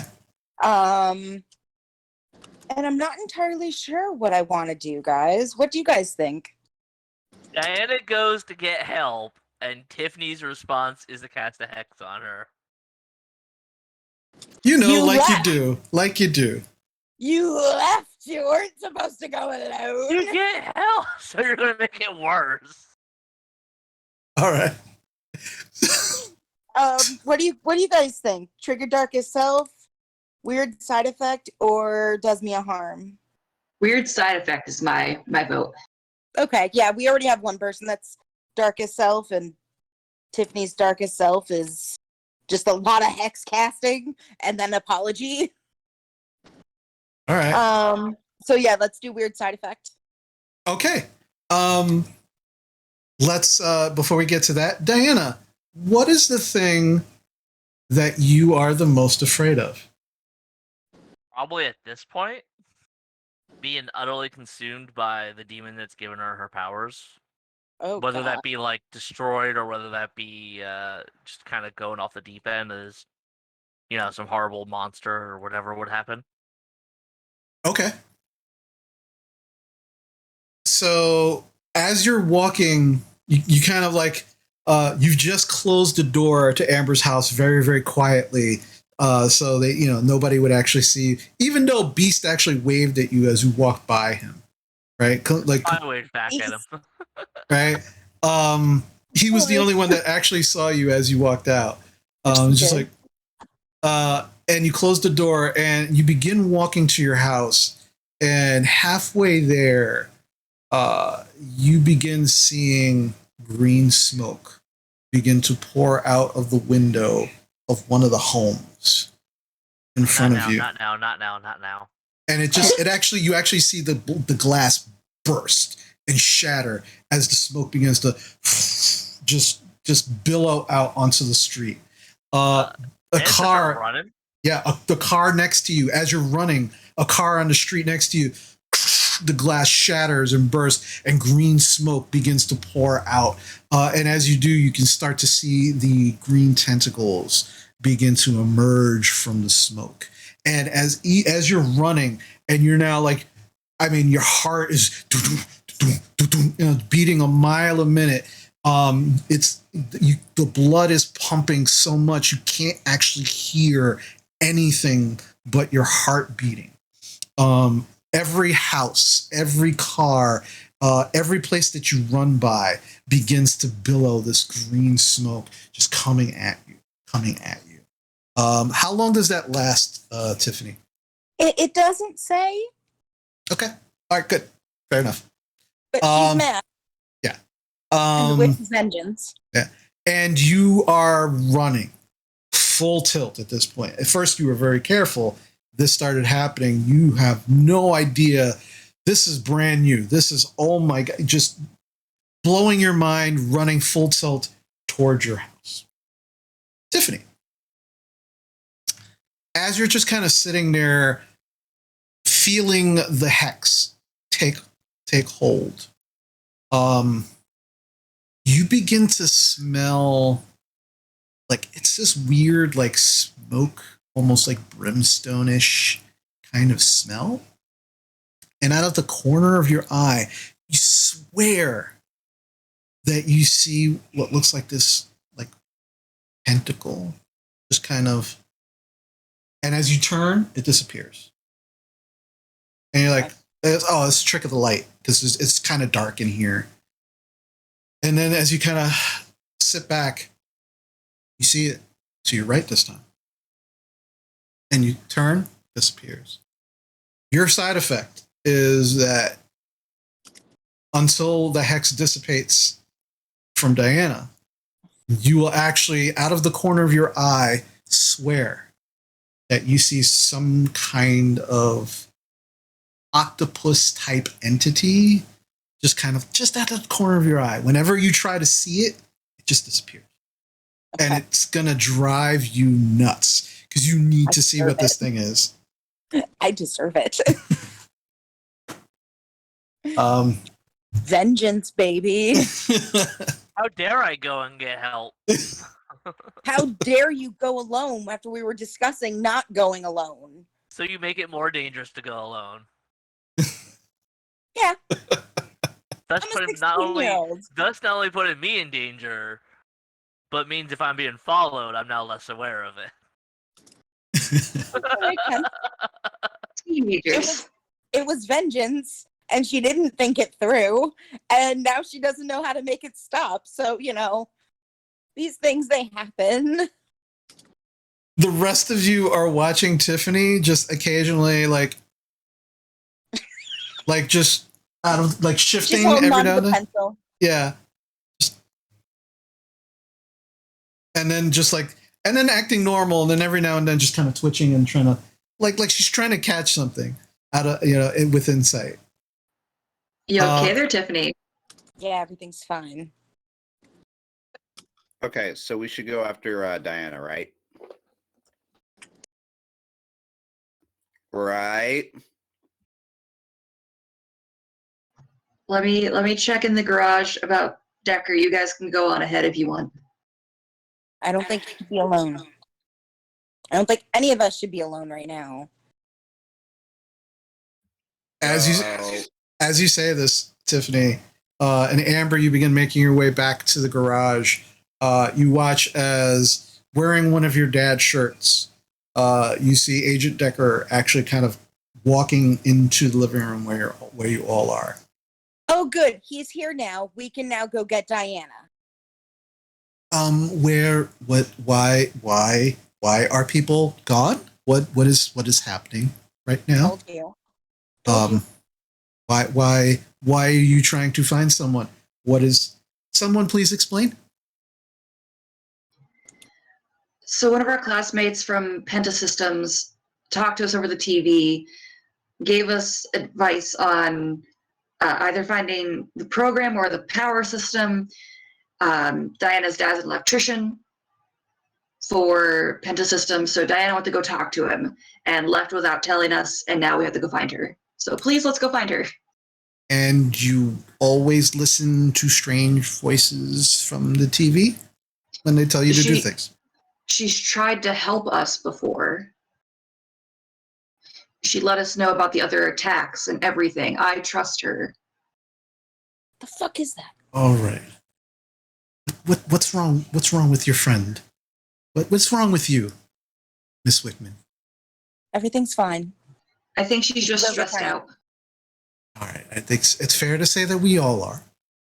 But well, if your friend was telling you about the power, and Miss Frost decided to go find out from her electrician father, that is actually a sound strategy. Except that she went alone, and she's the one that's one of us being hunted. Shut up, Diana! You're not here. You left. How far away does she live? About 3 blocks. Oh, you could have been there and back while I was actually being tended to. Thank you. But no, I can understand your worry. We should probably just go meet her at her home, and then we can devise a strategy from there. I've already spoken with your parents, Amber, and they are aware somewhat of the situation. They will be taking your siblings and themselves to a very out of the way type of place for the time being. I did say that I did require your assistance, but I would get you to them safely as soon as I possibly can. So, and I'm not being untruthful about that. That is my actual intent. So, just let's go get your friend, see if we can find out more information considering pentasystems, and then we can probably go. Amber's gonna run and say goodbye to her parents and then meet back up with everyone. Okay, yeah. And both of them are still kind of cleaning up in the garage and just like, just be very careful, sweetie. Just, we'll be here when you get back and we'll go and everything will be fine. Okay? And just make sure that agent person just gets to the hospital. He lost a lot of blood. Can do, but yeah, you guys head out and I'll meet up with you. I know where you're going. Okay, good. And your father just kind of comes over to you, kind of gives you a big hug. He's like, Mom told me what's going on, so did the agents. So just be careful. All right, I love you. Take care. And so he kind of gives you another hug, kisses you on the forehead, and they finish cleaning up, and you get to everybody in the living room. At this point, Agent Decker is looking really weird at Tiffany, because she just keeps just kind of twitching, and he's like, somebody take care of your friend. I think the stress is really starting to get to her. Everything is fine, Agent Decker. Yes, absolutely, sure. Oh, don't condescend to me, buddy. Fine, whatever. Let's just go get Miss Frost. And as you all actually begin to open the door, standing at the front door is a fairly tall woman, kind of thin, very wiry. She's wearing a pair of jeans, sneakers, seems just like an overcoat, and underneath that just a t-shirt. Her long brown hair is kind of put up into a ponytail, and she looks like she was getting ready to knock on the door as the door opened, and she goes, well, I guess that's hello. I'm looking for Amber. Tiffany stands in front of Amber. Thank you. Yeah, You're welcome. Yeah. yeah. As I'm you do Amber. that, yeah. As you do that, she kind of backs up a little bit, like taken aback, like oh. And Agent Decker, like his whole arm is just like the top of his arm is all bandaged. He's still favoring it, not moving it very much, and you can actually see him. His good arm, his hand, is behind his back, like he's reaching for his gun. And she goes, I'm sorry, I didn't mean to. I know with the power out and everything, everything's just a little weird right now, and I know you all don't know who I am, but my name is Ann Murphy. My husband is the computer science teacher over at your school. Oh, Mrs. Murphy, hi. Yeah, hi. So we know where your friend Mars is. And he asked me to let you know she was all right, but that you probably want to get to her as soon as possible, and I can take you there if you'd like. If that's all right. I'm so glad Mars is safe. Thank you so much, Mrs. Murphy. And Amber's gonna look around at everyone and be very torn whether to go after Diana or go to Mars. And as she's kind of like looking now at all of you after talking with you, Amber, she looks up at Agent Decker, and you just watch her lips begin to kind of peel back from her teeth, and she starts lightly growling. I knew you was something. And she goes, fucking hunter, and just barrels past, pushes all of you out of the way, and just dives at Agent Decker, who is halfway pulled his gun out at this point. And she is on top of him in the hallway right now. And she's gonna put his arm down, slammed the hand down with the gun. The gun kind of goes flying to the side, and she's just on him, straddling him, holding his arms down, and she's just like growling at him. And she's like, tell me why I shouldn't rip your fucking throat out right now, Hunter. And he just kind of fucking Hunter. And he kind of looks up at her and he goes, because I'm not that anymore. Mrs. Murphy, he's helping us. She kind of looks at you, Amber. She looks down at him. She grabs the gun and she points it right in his face.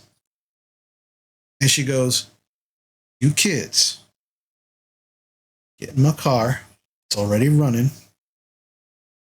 I want to make sure he doesn't follow us, because guess what? If he knows where we're going, he's going to tell them. And then we're all fucking dead.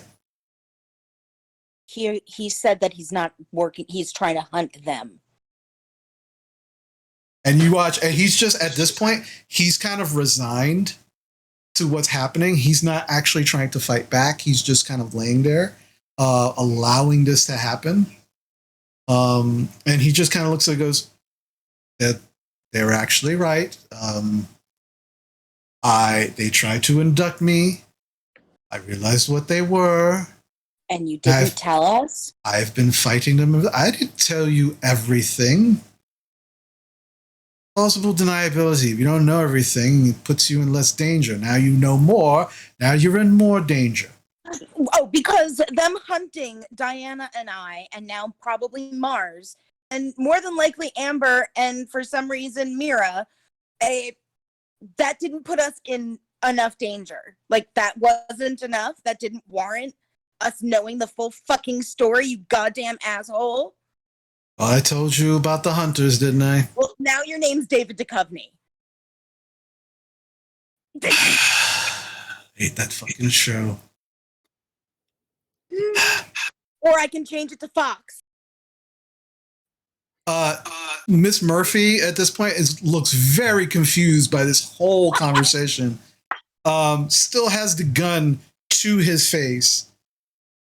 And she's like, all right, what the fuck is going on? She kind of gets up, grabs him by the scruff of the shirt, lifts him up easily. I like you. And she goes, talk fast before I put a bullet in your mouth.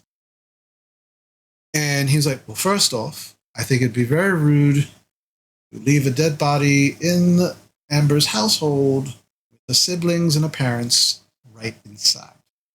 Maybe we should take this conversation outside. So if you do kill me, at least it won't be in full view of small children.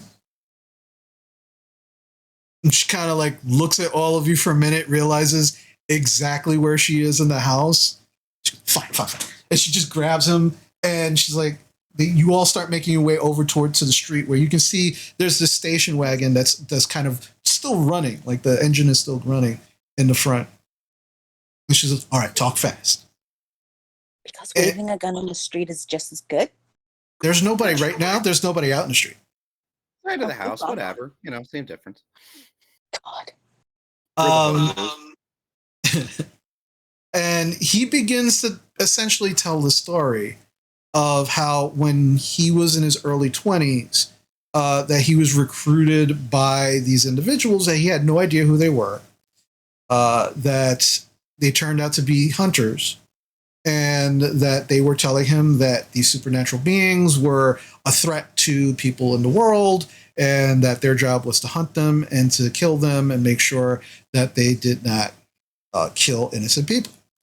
And it was about a year into actual his training with these people that he realized that they were not just hunting supernatural people; they were killing off whole families, even those who did not have supernatural abilities, because they didn't want to take the chance that these families would actually continue to breed other supernatural beings, even though they literally had no idea how these supernatural beings came into being.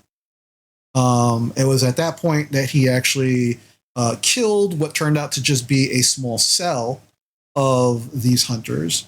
And he has been hunting them ever since because while he believed about the whole not killing the innocent people thing, he realized that they were just hypocrites and decided that they needed to be destroyed and killed as well. And for the last 25 years, he has been hunting them down and really has not made much headway, except for when he finds them, he kills them. But they just seem to be everywhere, and he is just one person. At that point, Miss Murphy just kind of puts the gun down, and she was like, well, that explains why I smelled them on you. And he's like, well, that's probably, yeah. I just do have one curious question about all this regarding to you, Decker.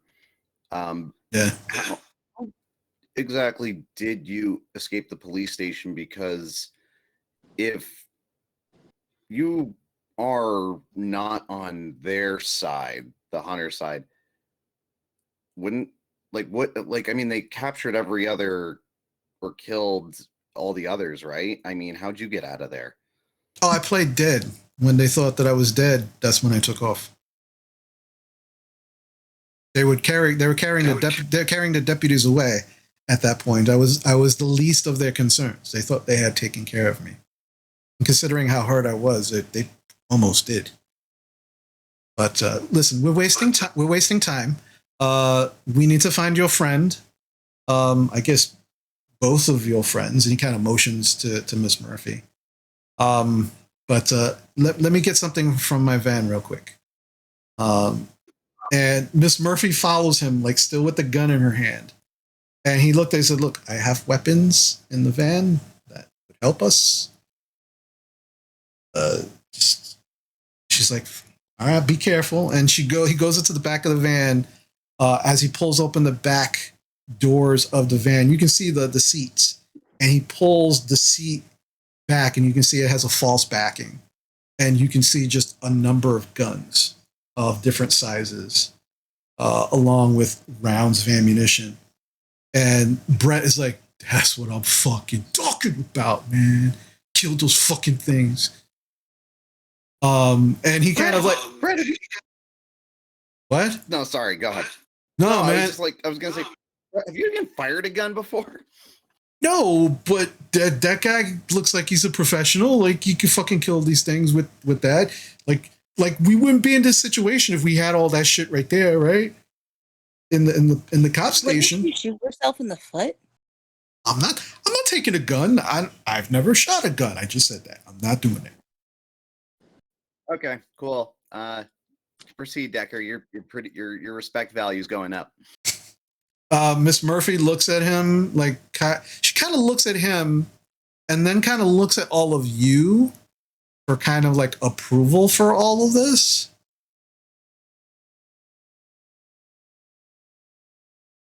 She shakes her head because clearly nobody has any idea of what's going on, and she's like, "You make any weird?" She's like, "Make any weird movements?" And I've still got your gun. He's like, "No problem, no worries." And he pulls out a bulletproof vest, puts it on, begins kind of strapping it up, and you just watch him as he's now just putting different guns and firearms on his person. Closes that back up, and he says, "All right, which way to your friend Miss Frost's house?" And you point in that direction. He's like, All right, let's go see if we can find her. And as he point in that direction, Amber, you now all can see clearly Diana running full tilt, like in the distance down the street, screaming. By the way, I'm no longer running to my house now. I'm trying to run away from it. Okay. So at some point, I'm gonna probably duck back behind a yard Mhm. and just like shoulder my way through like a fence or something, and just keep going. Okay. Just trying to Who outrun hides that. at the back of the group? I don't know why she's running like that. She should have made that right up there. She's still going. As long as she keeps screaming, she's easy to track. Miss Murphy, you said that Mars is okay, right? Yeah, for the time being. I mean, I could take you to her, or we can find your screaming friend first. Gonna look around at the group a little bit, be like, I really want to go like to Mars. Chris, I'm trying to figure out how to let go of the illusion. Tiffany is now trying to figure out how to let it go. All right. She's made her point. Okay. I would probably say not using the focus anymore would be a good way to start. Okay. Yeah, she's letting her anger go away. She's now angry at Decker. Okay. You begin to put that broken pencil away. And your anger starts to subside with Diana. Diana, as you kind of dive into like this snowbank, which also turns out to be like a bunch of broken twigs and leaves, and you're just kind of like looking around, hiding. As you kind of I'm look, gonna kill Tiffany if I find out. I just want to let you know that. as you kind of look up, and there's no smoke. There are no tentacles. Everything seems to be, so far, clear. What would you like to do? After she makes sure the coast is clear, she's gonna probably go through the back way towards like the back of her house. Okay. I assume there's like a back if it's like a suburb. So Yeah. there's like you can get through to the backyard. Yeah. Oh, yeah. She'll Easy be enough. very cautious, like looking around, make sure she's not being followed or that it's not chasing her or whatever happened. Mm-hmm. As you begin making your way to your home, and now you are walking in the middle of the street because I'm going through the backyard now. Yeah. Remember I ran through the backyard.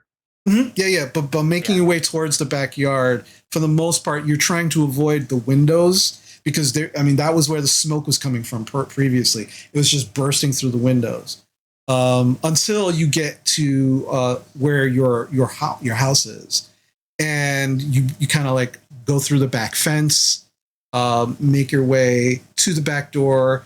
There is the key underneath the mat to open up the back door. You open it up, and again, there's no power. You don't see any lights on anywhere. You can hear voices of people like in some of the yards and probably like in the front street of where your house is, but you haven't seen anybody as of yet. I'm gonna like to see Mom, Dad, you guys home? Oh, God. You can hear like about a couple of seconds go by. You hear, "Oh, yeah, honey, yeah, we're in the living room. Come into the living room." And you come into the living room, and you can see your dad in the living room. He's kind of like looking through the curtains of the front window, and there's people out in the front, just kind of talking. He's like, "Oh, there you are. We were so worried about you, Diana. I was so glad that you're okay." Oh, thanks. Oh, I'm fine. I just it was dark. I didn't really know. I didn't want to walk more than I had to, so it took me a little bit to get back. Okay, no, it's great. Yeah, your mom your mom went to go look for you. I told her that she should just stay here, that you would eventually get home. All right. When the police called us and they told us that you were there, we were like, we were on our way to go get you when the power went out. And we were like, oh, the police will bring her back. See, your mom always worries for nothing. I'm just so glad you're okay. Yeah, nothing. Um, So what's the matter? You look like you've got something on your mind. oh, just I had a question.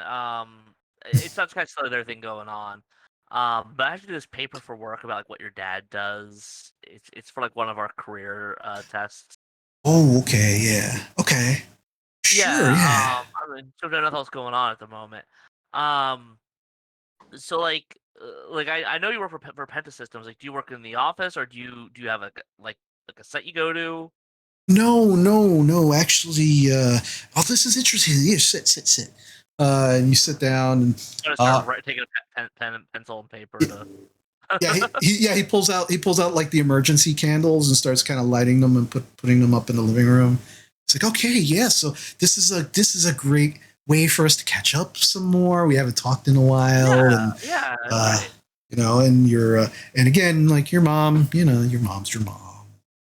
Yeah. Well. So, but no, this is great. So yes, what do I do for Pentasystems? So yeah, I'm one of the head electricians that they've hired to try and get their systems up and running because they were looking to get things done kind of in record time.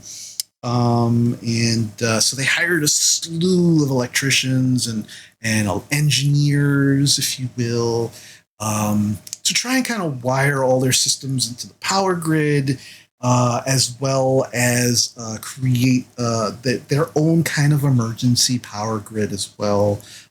Really? Yeah. So my job. Oh, well, my job specifically was to make sure that it was all integrated with essentially the whole town. And so the regular stuff, like getting them into the central power grid, that was the easy stuff. The hard, difficult thing that they needed your old man to do was essentially kind of help put together their emergency power grid system, which was like, it's just miles off site. So we had to, over the summer, we had to lay a lot of, copper wiring and cabling that ran not just through Whisperbank itself, but all the way out to the actual site. And then once we were able to do that, that was like a big, huge part of it. I wasn't really involved in that part. Then I had to basically wire it all into their existing systems as well, and actually create some programming that they were looking, specialty programming they were looking to have and such. Like so what? Oh, well, no, they wanted to be able to remotely use their system should the power go out. That way they didn't have to the backup site. Yeah, that way they didn't have to send anybody out to the backup site if they lost primary power at the actual headquarters of their building. It could all be controlled remotely. So primary power is from the city, but the backup power is their own. Yeah. It is Pentasystems actual like owned by. They had to get all these special permits from the city and everything to get it wired into the central power grid. So I was able to. My part was the programming of the remote access and things like that. So where is the backup site?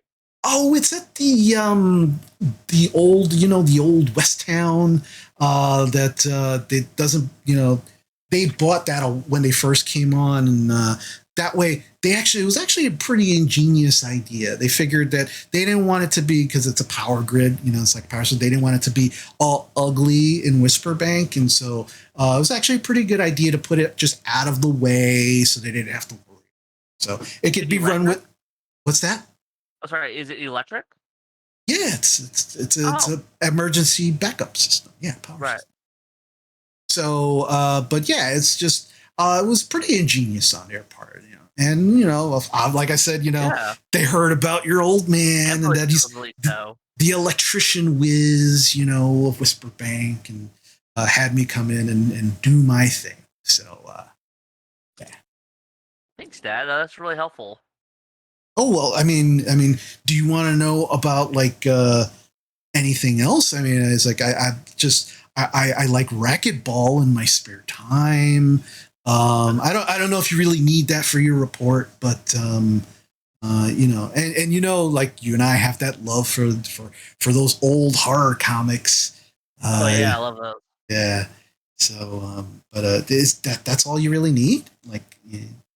Mostly it's about job stuff, but I mean, I really appreciate it, Dad. This is very helpful stuff. Yeah, sure, anything for my little girl, you know that. Oh, thanks, Daddy. Yeah. So, yeah, if you need anything else, just yeah, you know, you can always let me know what you need. I'll see. I could get you a tour out of the place if you like. They still got some Oh, of that the would be great.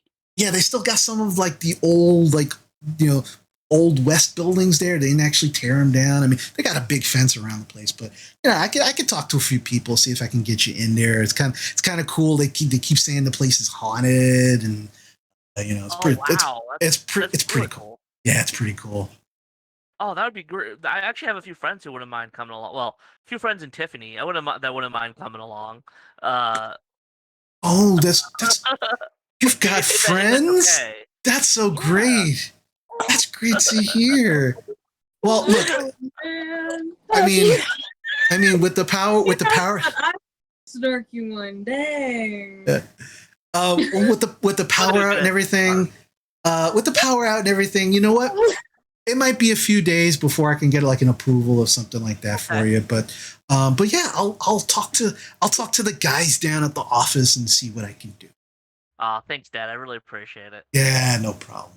I'm gonna just keep looking out for your mom and you know wait for her to get back and so. But Okay, she should be back soon. yeah, I'm sure she's gonna get tired of looking for you pretty quick. I guess you know because it is dark. I mean, she said she was gonna try over at the she was gonna try the school. She thought maybe you might want to probably went to the computer lab stuff, and I told her you wouldn't do that, but yeah, she doesn't listen. Yeah, no, yeah. Sorry to worry you guys. Yeah, I it's wonder okay. I wonder if I should go check on Amber or anything. Oh, your friends? Yeah. So, yeah. I mean, she's only a few blocks. Why don't you go see if she's all right? You know, why don't you can invite the family to come over here, and you know, we can just that way we're not waiting in the dark alone, and kind of like. Yeah, sure. So, All all right, right. yeah, So, I'll let him know. I'll be back in a little bit. all right. You be safe out there, sweetie. Okay. All right, I will, Dad. No problem. All right. And he just kind of goes back to the window, kind of looking out and occasionally seeing if your mom's on her way back. Yeah, Dana we'll just make sure there's no one suspicious watching, and then she'll just make her way back down. Okay. Probably on the main sidewalk at this point. Okay. There's a lot of people out, so there's Yeah. So you begin walking back to Amber's house, and you only make it about like maybe a block and a half when you see the big black van. And oddly enough, there's a station wagon kind of behind it. And you recognize the big black van immediately. And Amber just kind of like sticks her head out of the passenger side window, seeing you. Just hey. So all right, so good news. I talked to my dad. So he said basically Pena Systems uses the main power in the city, but they have a backup site at the old Wild West town outside of town. He says he might be able to get us in there to see it. He said me and my friends can go see it. Tiffany, you're invited too. Um, so so he said he might be able to get us to get us in there maybe like a few days from now. I don't know if we can wait a few days. Yeah, that's what I was thinking too. But I mean, we know where it is. He said it's unmanned, like it had a fence, but It's basically designed to be operated like Pentasystems can just operate it. Where at? I would assume. I think from the main building is what he was saying. So I don't know if it's like a power switch or it gets kind of technical sometimes. So Sounds like we nailed down our 2 locations, and that power one seems pretty ripe for you know. I mean, it sounds if you're Nice. trying to storm. The Pentatex. power one seems pretty bright. Nice. It definitely seems the easier of the solution rather than trying to storm Pentatex. Yeah, Pentasystems sounds like Fort Knox, Pentasystems, so Yeah. I don't know. Plus, I mean, Old West Town. I mean, it's a pretty He good said it was idea. on it, which normally I would just ignore that, but considering everything else that's been going on, could Oh, be something. You punch holes through walls. One of our friends is a werewolf. We're dealing with all sorts of stuff. Really, ghosts? That's where we're going to draw the line. Oh no, I'm not saying I don't believe in ghosts. I'm just saying I don't know if something we need to be careful of. But point taken. I don't know.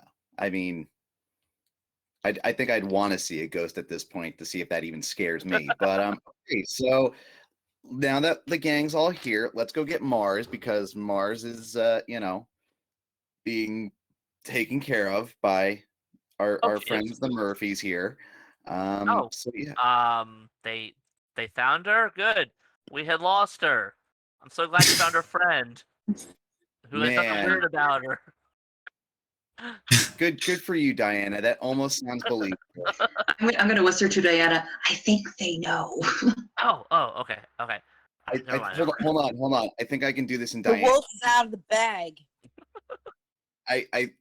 Diana, I think if I'm saying this right, you rolled a +2 on charisma, but it didn't hit your Don't start talking like her. something D. I don't know, but anyway, I'm trying to relate to you. You did. It was a good attempt. I'm glad you tried. Well, thank you. I appreciate it. Mira, Actually, you see, Mira, I need you. No, Diana. Mira, I need you to roll to turn Diana on, because you just talked D&D on her.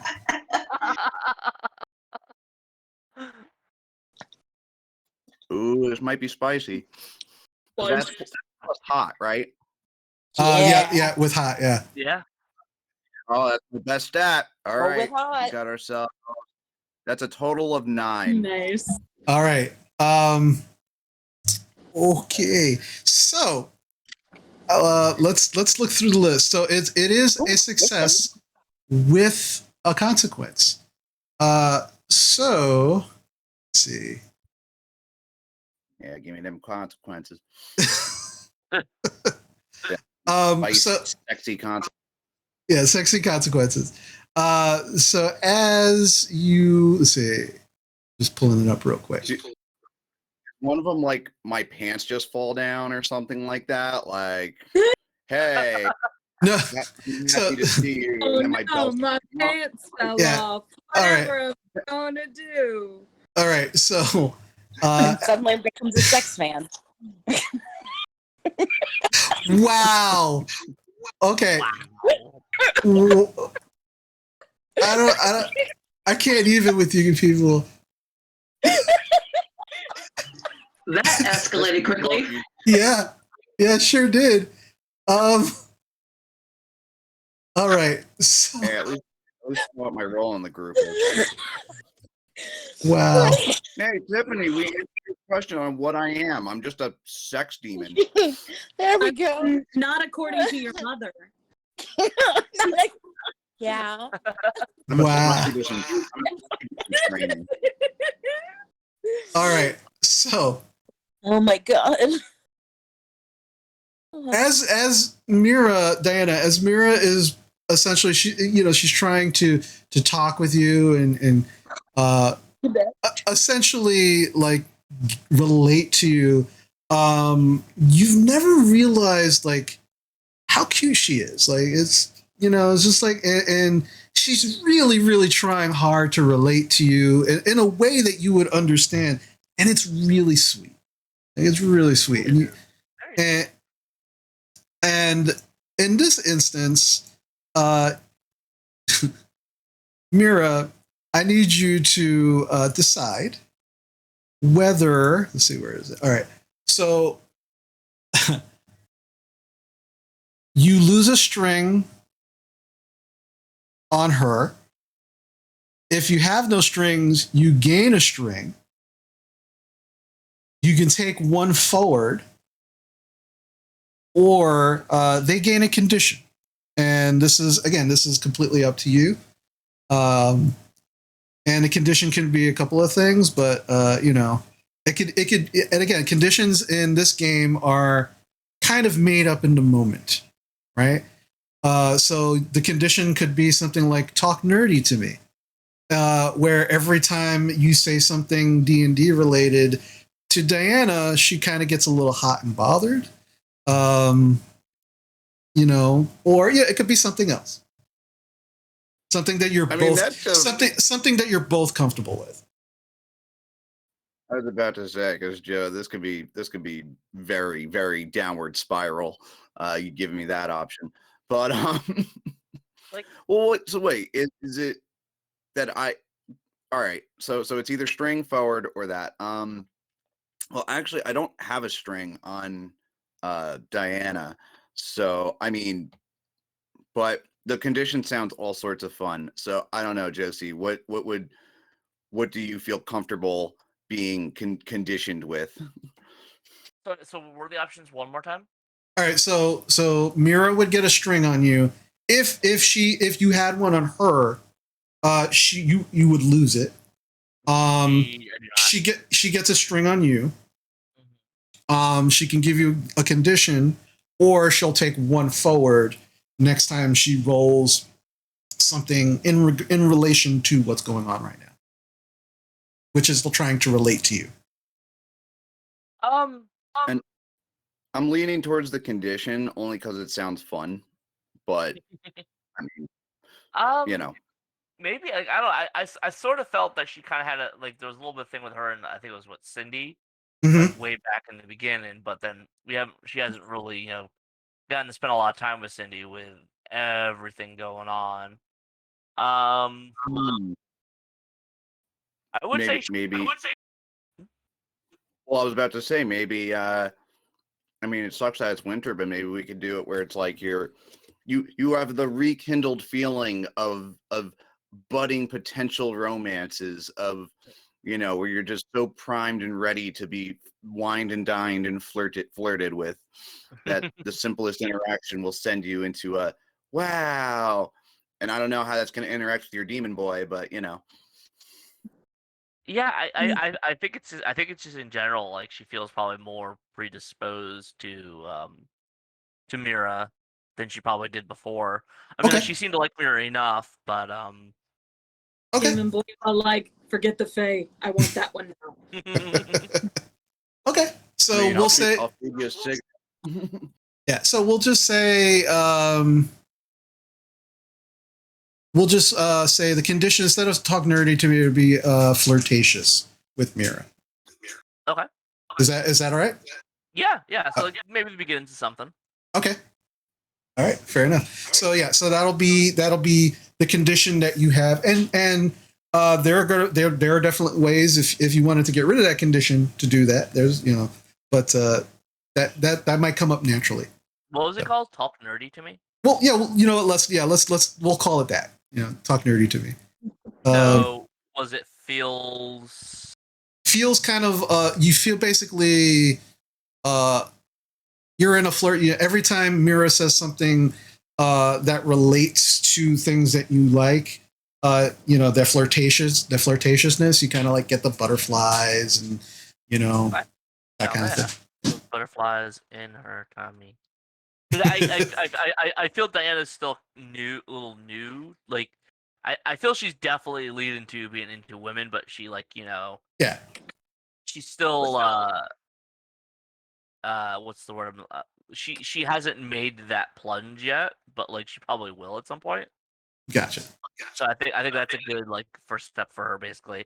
Be Yep. like, oh yeah, I always Gals thought that being kinda, pals. like yeah, like me and Cindy seemed always really close as well. Like Cindy seemed attached to me, Mhm. and now Mira's trying to relate to me. So like, you know, Yeah. Hmm. something to this. Yeah. And you're also starting to understand why the band revolves around her the way they do. You're getting kind of an insight Yeah. that you didn't have before. Right, exactly. I'm gonna make a band member out of you. Mirror, Um, Learn to just play an it's like instrument treating for my people like Pokemon. Gotta catch them all. So, I'm yeah. gonna have. This is how the band known as the Polyphonic Spree got started, because it has like 20 members in it. It just like the guy just flirts with everybody and just, all right, so you got to learn synth, you got to learn didgeridoo, you got to learn like the big piano that you step on at the toy store, because we're gonna have that on stage. Yeah. I mean, tell me that you can't see Amber playing the theremin. Wow. Man, when we do this, when we do the sci-fi album, See, I yes. see Amber being more of a triangle girl. And everybody going like, "That's the best triangle I've ever heard." Wait, hold on. Cowbell. More cowbell. So at this point, you're all out of the vehicles and you're kind of standing around the hood of the station wagon, Miss Murphy's station wagon, while you're having this discussion. And as you're kind of, Diana's giving you the information about that her dad gave her, and you're all kind of trying to figure out what you want to do next, like go get to get to Mars, or get to Pentasystems. Like you're not 100% sure. Miss Murphy kind of looks at all of you, still a little confused by what's happening, and she goes, "Well, here's the issue. Your friend Mars is not so much in the best of ways. Oh yeah, we know. But if you don't go to her, she does not want to leave the area where she is because her daddy is in a situation. So she's still safe. And I promise you that my husband and I will definitely be able to keep her safe. In fact, we might actually be able to help all of you. But if you decide to do something else and go elsewhere, just tell me, because I have to get back soon. Because in the way that is, and she kind of like nods to you all knowingly, she's not exactly the most patient of individuals. Oh, Amber, we should know. Yeah, let's go to Mars. Let's go to her. Mars? Yeah, Impatient? Never. All right, so This whole episode without us. you're all going to go to Mars. Okay. So at this point, you all kind of decide to get into the van with Agent Decker, and Agent Decker is basically following Miss Murphy in her station wagon to the location. You all wind up driving into central Whisperbank. Before you actually get into the town square, where pretty much everything, the heart of Whisperbank is, Miss Murphy turns into an alley and begins to take a very difficult couple of turns through these back alleys till she gets to what looks like the old comic book shop that closed a number of years back. She kind of motions for all of you to come forward. She has this huge ring of keys. And she begins to kind of unlock this really thick metal door. And you all kind of enter. And as you enter, there's this, looks like a small kitchenette area.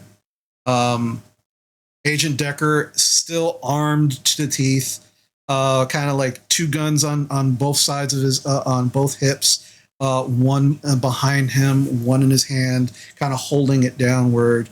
And Miss Murray's like, "You're not gonna need those here. You're safe." And he's like, "Sure, whatever you say." And he's just kind of like holding it down, not ready to shoot, but just to be ready. She locks the doors, which kind of sets Agent Decker off slightly, as he just kind of, you watch him kind of tense up. She motions for all of you to follow, and as you come into this larger room, you see two individuals. One of them you immediately recognize as Mr. Murphy, kind of like sitting in a chair, talking with the other figure. And the other figure is the transformed, wolfed out Mars, kind of sitting on her haunches, kind of tearing into what looks like a raw steak, and eating. And Mr. Murphy seems to be kind of like in a deep conversation with her, for what it's worth. And as you all kind of walk in, Mars, you immediately, when the door opened, you immediately smelled amber. And he kind of, Mr. Murphy was like, "It's all right. It's your friends. My wife just brought them here for you. Everything's going to be fine." And he said, this whole time, Mars, he has been kind of very calmly talking with you, and very much like just trying to be a very calming and soothing presence for you. Even though at the forefront of your mind is, "I have to find my father. I have to find my father. I got to find, and for the most part, has been working because he seems to be fulfilling all of the promises that he's been making to you. And as you all kind of walk in, Mr. Murphy kind of stops talking to you. He kind of stands up and says, "All right. So gang's all here."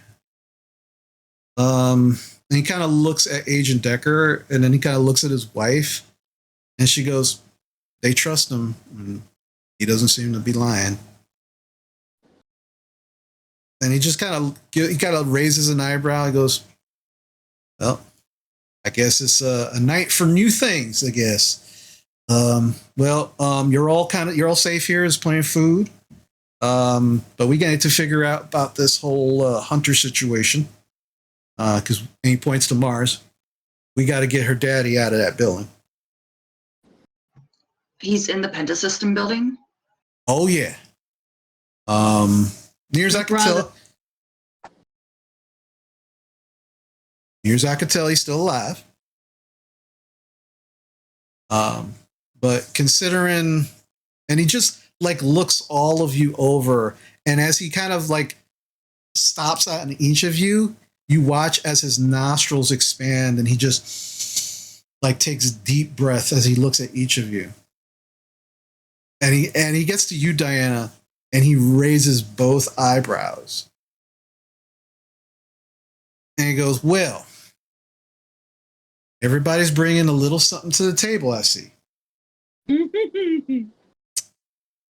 That's interesting. Well, we have a problem, and I guess you have a problem. But together, I think we'll be able to fix it. And as he says this, you watch as very, very almost silently, like imperceptibly silent, you watch as 6 figures drop from the ceiling. And you look, and you look at them, they're all adults. Some of them are wearing jeans, some of them are wearing just like regular slacks, all wearing some kind of t-shirts, or just regular button-up t-shirts. They made 0 sound as they dropped from the ceiling. He goes, "Everybody relax. This is my pack. and we're going to help all of you. And Mars, this whole time, you didn't even smell them. And that's where we're going to pick up for next session. No, why do you do this to us? We still have time. You guys, I can go another half hour if you want. I can go. I personally go with Mark. That was such a perfect cliffhanger. Yeah. I do It think- was. It is. I just don't like it. It is. I'm grumpy though. They like This peasants. is just And look, a prelude now to the. yeah, I gotta. You guys, not only the folks who are watching, but you need to be invested in this too. Like this is a good way to be. If you think we don't talk about this in between games, you got another thing coming. Oh, I'm sure. I am sure. Oh, Mars, let's show everyone on chat what we did. Oh yes. So They're just wearing a gals being pals. We're just gals being pals, you guys. Mm-hmm. We totally exchanged Christmas gifts for Whisperbank between Mars and Amber and all in person. Now that didn't happen. Yeah. So excellent. Excellent game, everyone. Oh my god. This is definitely the build up. Like we're definitely assaulting the beach next time. We're of oh my like this is gonna be bad. But and I feel like the whole time, like literally, like I'm just like it's so intriguing, but this is me the entire game, like just like what's gonna happen next? Like It's like the popcorn. Like what's happening? Or What's yeah, gonna happening? egg on. I kind of don't want it to be just this Oh, I- episodes. I kind of wanted to keep going. Agreed. Correct. I don't Also, know. can I just say how nice? Season 1. I just want to say how nice Diana's dad is. By the way. Oh my Right? god. He's one of the nicest parents so far. Yeah, her dad is And kind of you're- like Marty McFly from Or Back Marty to the McFly's Future. dad. Are you Marty sure McFly's. Marty McFly and not like I like to play Kristen racquetball. Cooper? Yeah, Marty McFly's dad. Yeah, exactly. Yeah. For some reason now, after this whole interaction with Amber's parents, I can imagine them having a panic room somewhere for some reason. I loved my friends and Tiffany. Like That was perfect. That was like yeah, that's on brand for Diana. Yeah. oh yeah. Oh yeah. Oh yeah. The testicles distraction was also really good. Not gonna lie, Yeah. I was That was dying. really fucking clever. Testicles. It worked. Hey, it Yeah, like worked. that. It It really did. It really did. Oh, And then you I got feel punished. And what have we learned? Nothing because Yeah, that's about you right. don't curse somebody who's going for hell. yeah. I Yeah. mean, It's like oh, thanks for rescuing me, and then you shoot the person who rescued you. Lessons learned 0. sounds about right. I mean, survival situation. Don't get away from the group. And like you said, it's less the rescuer getting shot, just more like, oh, you're leaving the group. I'm going to shoot you in the foot. Yeah, you really can't leave the group. Like, Listen, she wasn't thinking. It's like the She got misery mad. of What does she adventure do? parties. Makes people see things. yeah. And then she's running down the street screaming. That's You know, the situation where we need to be She was quiet. supposed to turn right. Where is she going? She That's started not- with testicles and ended with tentacles. Oh my god. That's not where her house is. Where's she going?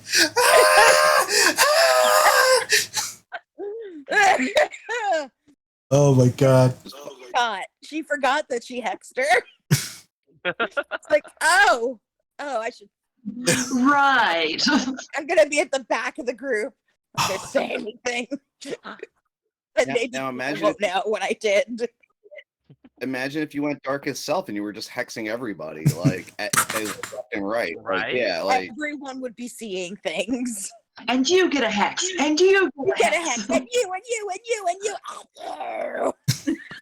and you.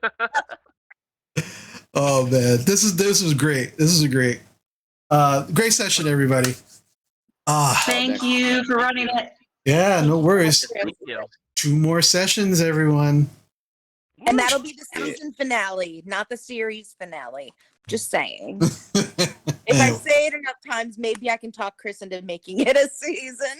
I mean, I'm We'll really see. enjoying this game so far. Just throwing that out there. We'll see. We'll see. I mean, It's Whisperbank College. Whisperbank College, Whisperbank adults. Amber and Mars have like a little kid that's half werewolf, half fae. You don't know. Well, we have a farm where we plant lesbian vegetables. Lesbian vegetables. Exactly. Lesbian vegetables. Oh my god. They ripen much faster. I mean, as you Wow. know, lesbians are taking over the farming industry. I just imagine you guys selling heads of lettuce with like little denim vest on them with like the like rainbow pins on them. Like that's what it is. Like that's a lesbian vegetable. We'll call it Leslie Veggies. Oh, Or perfect. veggie. Oh my! All I envisioned was those terrible, scary Cabbage Patch Kids back in the '80s. Hey, Like, Cabbage Patch Kids were wonderful and magical. sure, they I weren't. had one. Her name was Kimberly. Yeah, there was nothing. I had one named Virginia. There was nothing scary or twitchy about children being born in a cabbage field from where? Nobody knows. Like that wasn't creepy at all. From the Cabbage Patch. They're Cabbage less- is written by Stephen King. Anyway, Robot Chicken did do a skit about it where they were all soulless hollows. And yeah, so that's a fear. That's a thing. All right. where did that come Furbies. from, Mommy? So you know, since we're probably spoiling the next Monsterhearts2 game. Monsterhearts2, the Cabbage Fields. But I must say, Furbies are way more weird than Cabbage Patch. Just saying. So that's the next season. It's just Yeah. all the toys that are haunting. Like we're just doing toys. It's but just the movie toys. We're All just right. reading movie toys. All right, You know, we're Robin losing Williams. everybody. We're losing everybody. All right. So on that note of horrible, crazy toys from the 80s and 90s and 2000s, that is where we're going to finish off for the evening. I want to thank my amazing players. Thank you so much for yet another great session. This is just a reminder. If you want to, find out what you've missed so far, you can definitely check us out on our YouTube page. The first 2 sessions are up. The third one will be up by the end of this week, and you'll be able to You'll be able to see the rest of this on VOD for the next 2 weeks here on Twitch. Want to thank Aspiring Adventurers for rating the channel with 15 viewers. Thank you so much, Aspiring Adventurers. We heart you. And I also want to thank Seriously My for following the channel as well. I hope I'm saying that right. Wait, seriously, EM? Seriously EMY. Yes. Yeah, I I mean, know who that is. Okay. So Seriously Emmy. Yeah, there you go. Thank you for following the channel. Appreciate you. And thank you everybody for watching. I hope you had as much fun as we had on our end playing these characters and all of the craziness that has ensued. I can't wait to see what happens next. All the bishops, thank you for following the channel. We appreciate it. Thank you so much. And yes, so our next session is going to be on July 12th. So there are a number of things going on, including holidays and weddings. So, but our next session will be on July 12th. 2 of our sessions the last 2 sessions are actually going to be in July. So our first one will be on July 12th. So please join us. And again, that gives you plenty of time to catch up on all of the different, on all of our previous sessions. So you'll be all caught up by that time. And as we finish out for the evening, we are going to raid a friend of the channel, Ion Nuke. As we leave and raid his channel, please remember to share the love. And the best way for all of us to lift each other up is to support the things that we love and the things that we do. As much as we love doing this, your support is telling us that you love it as well, and we're going to keep doing it for as long as you want us to. All right. So again, remember, be kind. Be kind to yourself, be kind to others, and remember, we love you very much, and we will see you next time. Take care. And happy Pride, everyone. Happy Pride. Yes, happy Pride. It's not We're Pride, it's so Pride. gay. Take care, everyone.